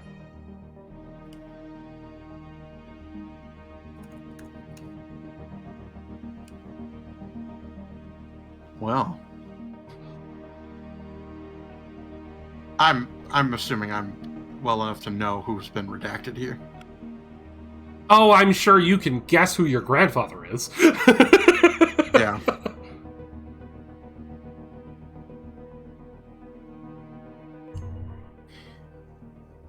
Interesting. So I just write stuff down, and I pretty much write the question, why was I picked? And then I put grandfather question mark. What did he do? You go through any other files? There's more personnel logs there. Well, it's only the three of us. So I don't understand. I mean, I could go through Lottie and stuff, but You could go through Lottie, you could go through the doc, you could go through Cohen, you could go through the Major. I'll go You could through go all through of them. Coda. I mean, Coda has Well, a folder. okay, that's weird. I'll look through Coda's. That's interesting. Coda's paperwork is not signed by Cassilia. It's signed Obviously. by Dozel. And it is official transfer of him over to the Bronze Enigma team. With information on like his past experiences, how he's been in the military for X number of months before he found you guys. I can't remember what you decided on, Coda. Not very long. Just a few months. Mostly part of the, like, some training and then joining in the initial Earth drop. He was placed under, like, his squad was placed under Garma, but he and his team were part of a unit with Dozel. Sort of his own intelligence agency. There's basically nothing redacted on this sheet. Yeah. It's all plain as day. And it has a note from the Major just saying, Dozel's eyes keeping us safe, written on it in the Major's handwriting. Okay. I don't write anything down on Coda in my notebook. And you do see a, like, for like past engagements and whatnot, a long list of fallen comrades. So long. He's been a part of a few teams. But I mean, for people in the front line, that's not uncommon. Yeah. But from what you can see, it seems like he was a part of a lot of the major offenses this last unit he was in was not part of a major offensive. It was pushed in to do essentially a Black Ops mission instead. So he was taken from the front lines and added to the Black Ops team. Okay. All right, I'll take a look at doctor, because she's kind of Scientist lady. the doctor. Sorry. All right, so you find the paperwork on Dr. Carolina Slusser from the Granada Medical Facilities. There's a lot of redacted here as well. You can see... Give me investigation.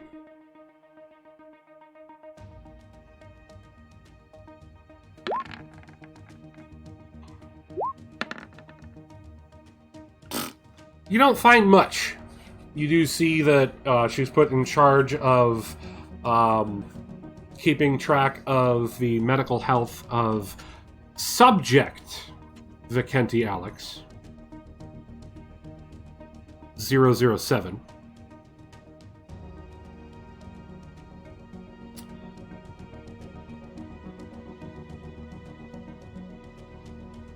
It also shows that her paperwork was signed off by some doctor, and then later Cassilia signed as well. So like hers isn't in the same type of ink, it's not in the same spots, and it just has a note saying transfer.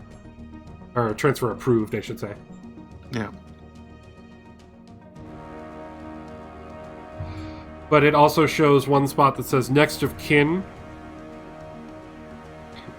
And it has a redacted name, and next to it just says none. Interesting.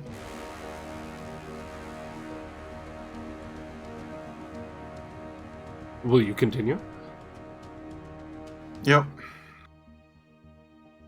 Let's take a look at Lottie.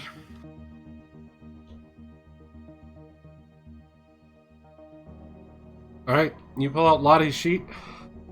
If you want, you can go ahead and roll your investigations now. There's nothing really redacted on this, really. That's fine. Apparently not. You can see Texas Colony. You can see a note stating that she was conscripted by the Major. About a month, during the month of January, shortly after the Battle of Logan.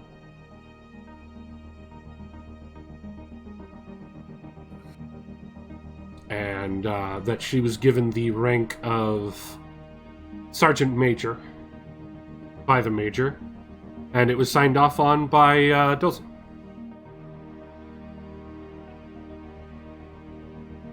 And then it has like a bunch of different like disciplinary notes and whatnot, where she's mouthed off to other commanders and other higher-ups and everything. And every single one of them is signed off by Dozel. Okay. So not what you wouldn't expect from Lottie, honestly. Yeah, not really surprising. If anything, it gives you a chuckle. Yeah. All right, I guess that all leaves... Well, those two left. So there's Cohen, so I'll check out Cohen. All right, you pull up Cohen's.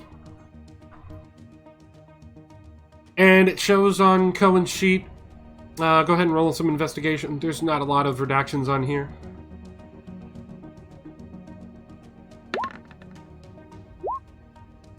16's good. So just like the Major said, he was also a civilian that he conscripted. He was wanted for hacking. The specifics of his hacking was that he was hacking into some Xeon files. And next to it is signed off by the Major. It also shows that his hacking was done 1 day before he was conscripted. Before the war began. Okay. Paperwork is all signed off by Dozel.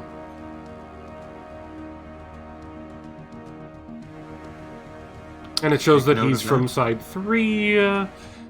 It shows that he was a top in his class at the college for technology. And it shows that Zionic and Zamad were trying to get him.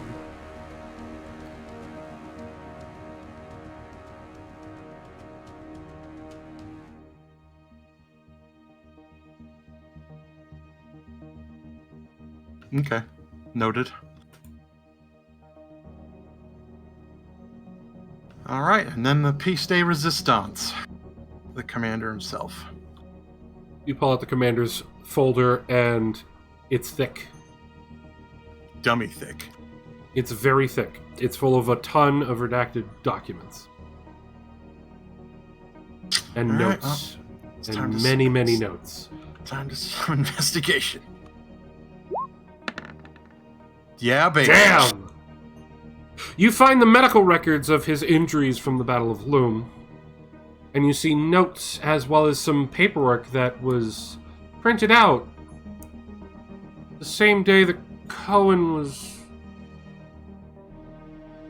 written down for, being a wanted criminal. That is letters from, or not letters, but like paperwork from Cassilia's own units, or own squads. Mhm. Like her black unit, if you will. Yep. Talking about redacted name after redacted name, and there's notes written above them with question marks next to the guesses from the major, filling in the blanks of it talking about himself and your grandfather.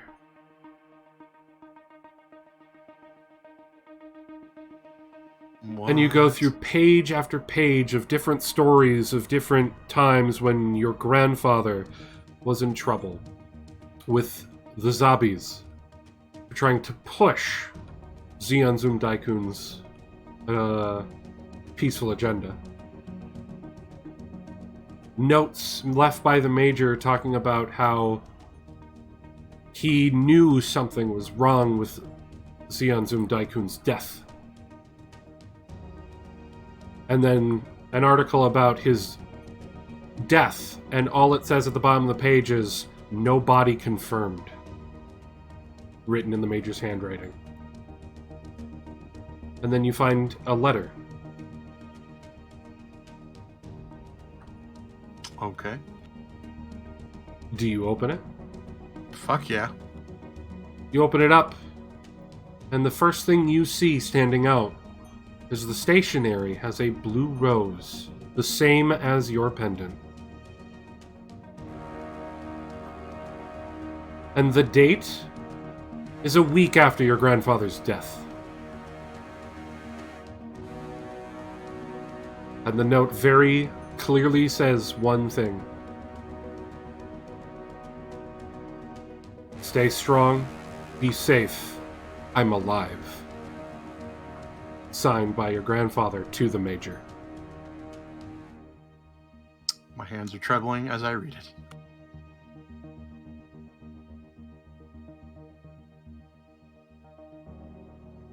At this point, you hear a knock on the door.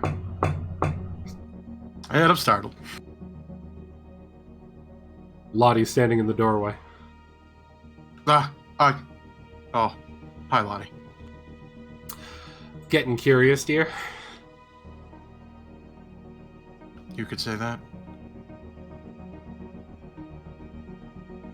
Cohen planted a seed, and now I'm afraid to figure out what it is. We've all seen that folder. We all helped fill that folder for him.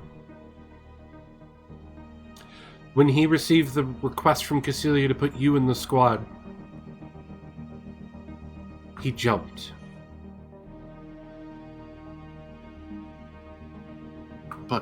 But why? The Major has been an enemy, Cassilia's, for years.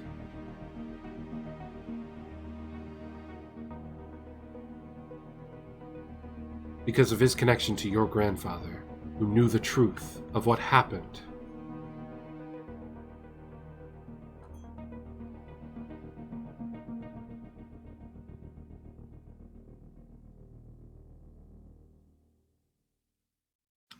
I didn't even know he was alive. I thought he was gone.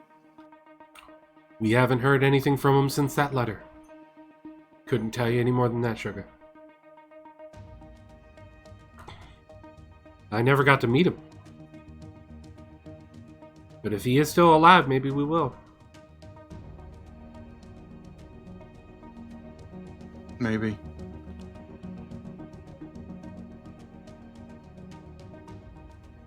If you want, you can take that paperwork. It's a lot. Yeah. Cohen let me know you were in here. Honestly, I was just trying to figure out why me.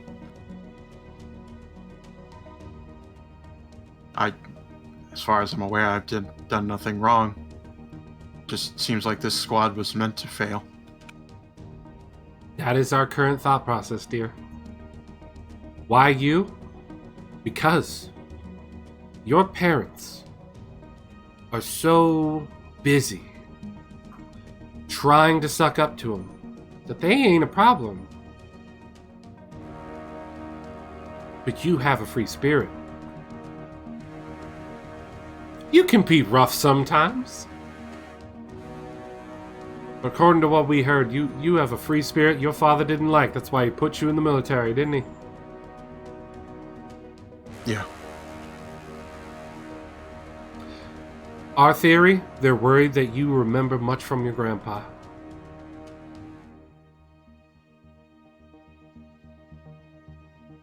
And my guess, they know he's alive.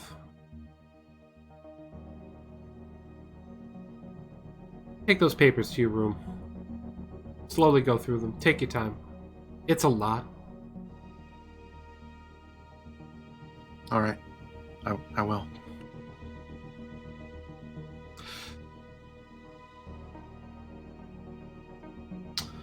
All right. I gather up my things and I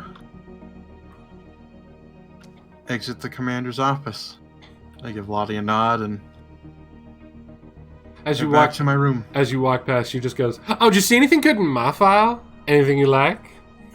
And she sort of like does like a sassy pose at you. Honestly, I think you and I are both free spirits. Good. Now, can someone help me get Cohen to fucking rest? You just hear Cohen out in the room as you're leaving, or in the bridge as you're heading out, just going, "I'm busy." So, 2 people can rest at one time, right? Yep. I'm morphine shotting Cohen. Who's gonna drive for him? Lottie, can you drive the ship? I can try. She just I mean, cracks you her also- knuckles.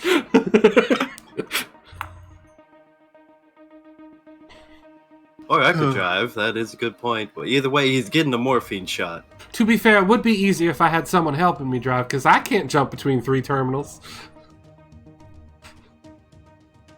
This is why we should have kept Axel around.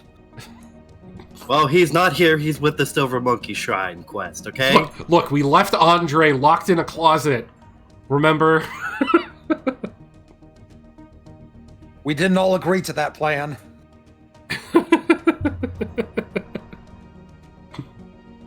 Anyway, anyone else want to do anything during this travel period? Coda's a little curious about something, so he'd like to ask Alex a question. Mm-hmm. Go for it. So, if I understand this correctly, you have abilities that allow you to feel pressure around you, and that detects others and causes you to pass out. Is that my understanding of what has been going on with you? If I know this at all. Pretty much. Just picture your head being in a vice grip as it slowly tightens more and more. Quite unpleasant. way to put that. Here, would you like a cup of tea? Any extra sugar or cream? No, but can you carry a body? Oh, of course I can. As you now notice that he's carrying Cohen's unconscious body. Oh, no problem. We aren't putting him out the airlock, I assume, so we'll put him somewhere. I mean, he has his own room, guys. He does have his own room. I thought he just slept in the bridge. No, he has his own room. He's just always in the bridge. One thing about your peculiar abilities, I was wondering, is it possible for you to place this vice grip upon other minds, or are you only able to receive? Well, for the most part, I never really ever tried. But in all the experiences, it's just a dramatic shock to myself. The doc sees you guys in the hallway dragging Cohen.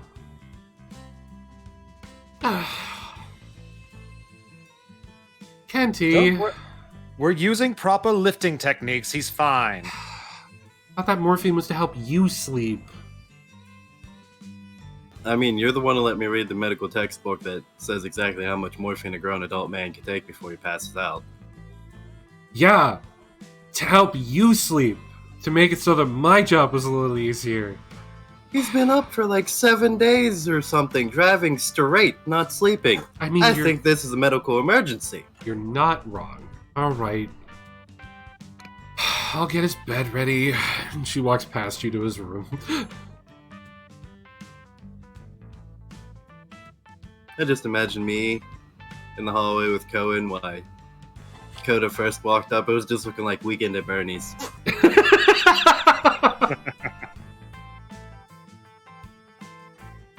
So during the time that this is going on, I assume that the other two are outside on watch. Yeah, I mean, that makes the most sense. Yep. So these are two separate incidents.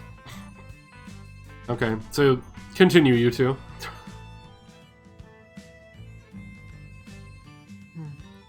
It might sound like a cruel thing to say or to try to push upon you, but if we are ever in a situation where we have a hostage of some sort, it could be. I was wondering if we needed to possibly prepare for situations where we need to turn your defensive receiving abilities into something offensive, if possible. I wouldn't want to push you if you did not wish to do this. In all honesty, I don't even know what I can do, so I could always give it a try if we need it. And you just hear from the room as you're entering, neither do I. She just sighs. Well, let's put him on the floor and he'll be able to crawl up into his bed eventually. Get him in the bed. Alright, but I'm not helping tuck him in. I've got that. Get him on the bed and she gets him all tucked in.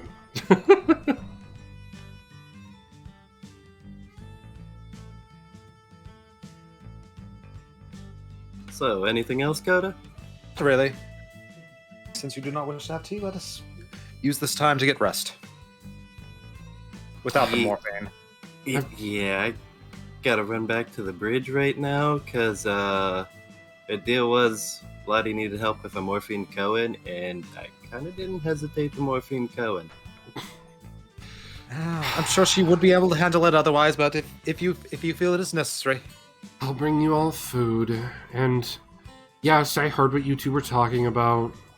Kenty, I know I'm not going to be able to stop you, but do be careful if you try playing around with whatever the heck's going on with you. I mean, on the bright side, if I do try it, you'll get more answers you were looking for. I mean, that's true. Look, you're going to have to deal with the way I treat you, okay? I mean, I think I live a very comfortable life on this ship. That is true. It is a bit more comfortable than the last life you were living. Plus, I'm only hooked up to a machine every once 3 weeks, or I don't know. I don't estimate time anymore. I give you a checkup once a week, dingus. She flicks you in the forehead. Ow. Why the forehead all the time? Now go drive. Before Lottie crashes us and then puts it together with who knows what she finds. I start walking back to the bridge, waving goodbye, and like, I mean, we do have pretty sweet tank treads now, though. Yes, we do. It's so great. I love trying to cook with pots that are constantly spilling over. Food will be there soon. She walks back into her room.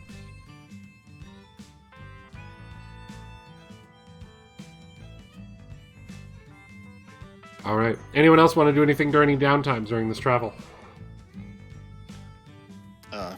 I'm I'm good. in the hangar, just thinking. So during your break, you're in the hangar? Yeah. I do Sort need of to just ask. staring off into space, basically. Hmm. I just had way too many thoughts going on in my head about recent events and such. If I can get like an extra 5 minutes, I would appreciate if Lottie would review the sunflower seed spitting techniques with me. I feel I missed something during our last lesson. She laughs at you and says that she'll help you again and show you up. I must learn these. These are important techniques. They prove they could have been very useful on the last mission. Look, I've been doing it since I was a kid. You ain't gonna pick it up overnight. Certainly not to my prowess. Of course not. I put myself towards your tutorship. Exactly, dear. Exactly. I'll learn you real good. Try and break some of that hoity-toityness that you got, so that you can do it a little easier. Because I know you upperclassmen don't like to spit. I attempt to spit. You swallow it. You're like, damn it. Almost there. Almost got it, I think. You're almost there, dear. You're almost there. I hate that one day he's going to do it right and it's going to be critical to the story. I'm going to be mad about it. I'm letting you guys roll with whatever you're doing, pretty much. Alright, so the last one we can play with is you, Marston, thinking in the hangar. Who, shall we say, stumbles upon him during this time? Who would be on break at the same time as him during this? I mean, I don't know how we're cycling, but if it makes logical sense, it should technically be me, but I don't know if we're, like, cycling weird. That sounds like a volunteership for me. All right, yay! You're taking a break from reading, your eyes are starting to hurt, so you come out of your room and you walk over to the hangar, and you see Marston just sort of standing there looking out one of the windows in the back.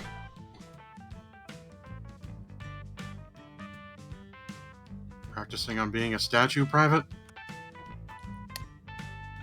No, just I was thinking back to that mobile suit. Yeah. I don't get it. What is that whirring sound I keep hearing?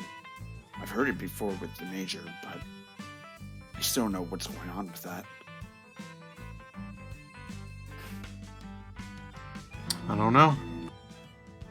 I know there's some crazy theories going on, but I do remember when I had the Major in my arms that I felt the presence of a child. Child? Maybe it's the same thing. I don't know. I think it's probably crazy. Maybe I was just tired from the battle, but I swore I could have felt her. What do you mean by felt her? Felt her presence. I'm just so confused because I know nothing about anything. When the commander collapsed, or his suit collapsed, I held on, and I felt like that she had gotten into, well, I mean, in a weird way, she felt like she'd gotten into my suit or into my mind. But it was only for a second. Do you think the same thing? You think the same was true with the mobile suit we saw today, or this week? I mean, considering how Commander's suit pretty much fought like a child, more or less, like a temper tantrum, it's possible there could be another child in there. I don't know. It's crazy. Like, I don't even really believe in that. There's no way that someone could put a human or something into a suit like that. It makes no sense. That technology doesn't exist. Quick question. Vikenti, when you had your episode with your visions, did you describe the presences you felt? The two different presences? Yeah, one sorrowful, and the other one just full of rage and hatred. Oh, I mean your vision you had earlier my episode. space journey? Yeah. Yeah, that one.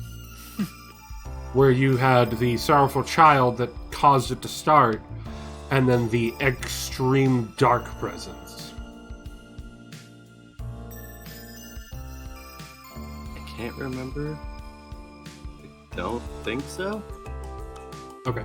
I was just curious if you shared that detail with them. I know you shared the battles that you saw.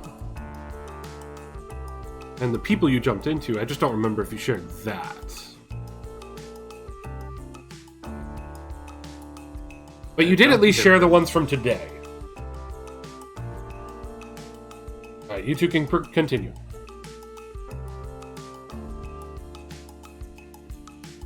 I can't remember where we were. We lost it. Shit. I know, right?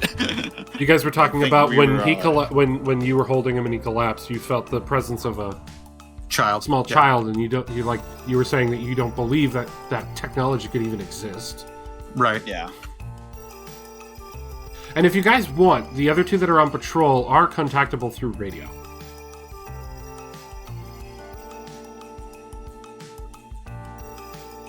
Do you think the other two might know?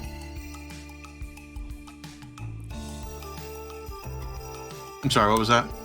Do you think the other two might know? I mean, if you really believe in Vikenti's weird space wizard powers, I suppose you could probably ask him. Spice Wizard. I still think It'd it's be a nice to load know of what's bullshit. going on. I don't like getting ambushed like that.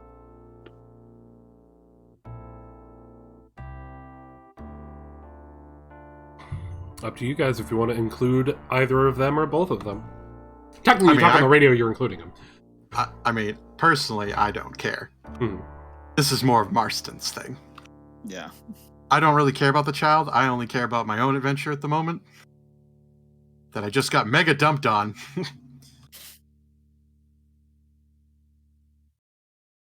You're welcome.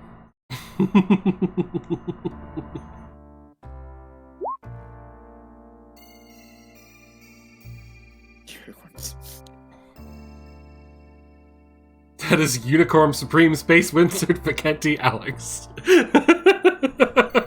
Whatever you want to call it. But Kendi, you should just waltz in here and slap Monqua.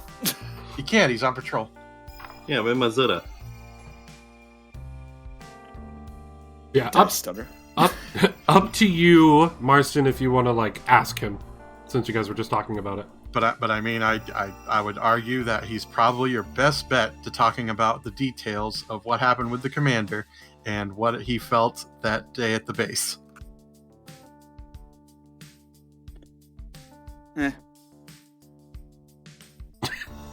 I'm good. Okay. All right. I decided to let it go for right now, just because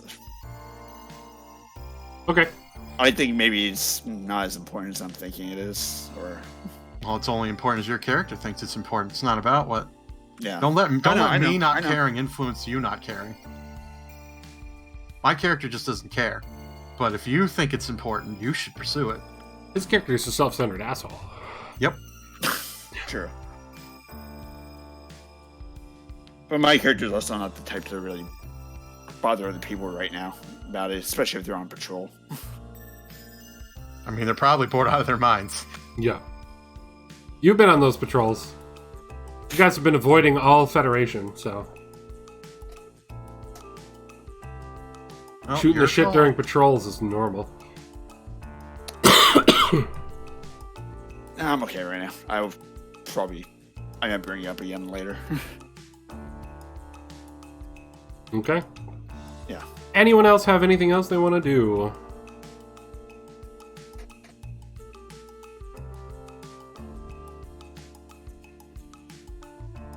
I shall take the silence as a no. Nope, I guess we'll move on. Okay. Couple more days pass. You're getting closer to the destination that you're looking for. During one of the shifts, while you have once again knocked Cohen out to drive, Lottie and Vicenti start feeling a rumbling in the ship.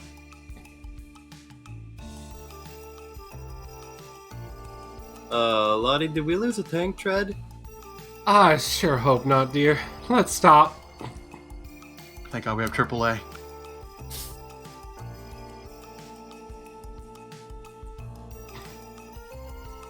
Anyway.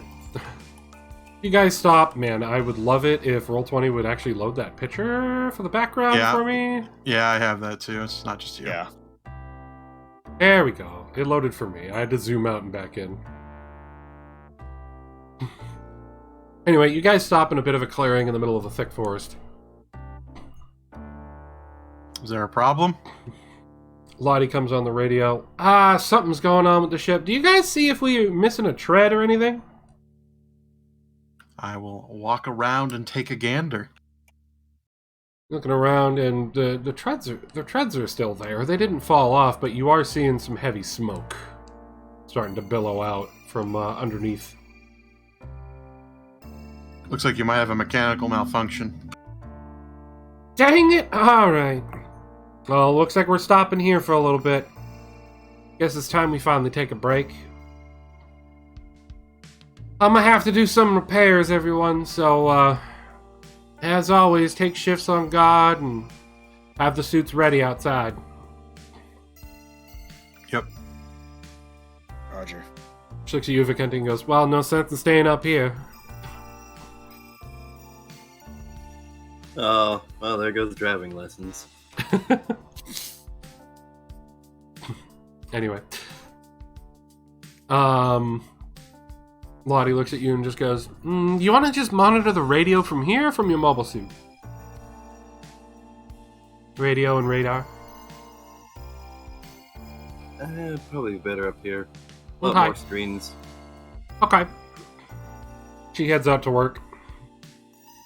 And you guys are stuck here for a while. And since Bio also has a time limit for today, I figured this would be a good spot to stop. If that is what you wish. Mm-hmm. Sounds good. In the middle of the woods, somewhere in the eastern section of... No, northeastern section, I should say, in South America. You guys are Yep. stopped in the woods, unable Alright, to move. I'll start the fire. Marston, you grab the graham crackers. Monquois, the marshmallows. Alex, do you think you can handle the chocolate? Perfect, because I it's think nighttime those right now, sashes. so... It's nighttime right now, so it's perfect timing. You can have a bonfire and make some s'mores.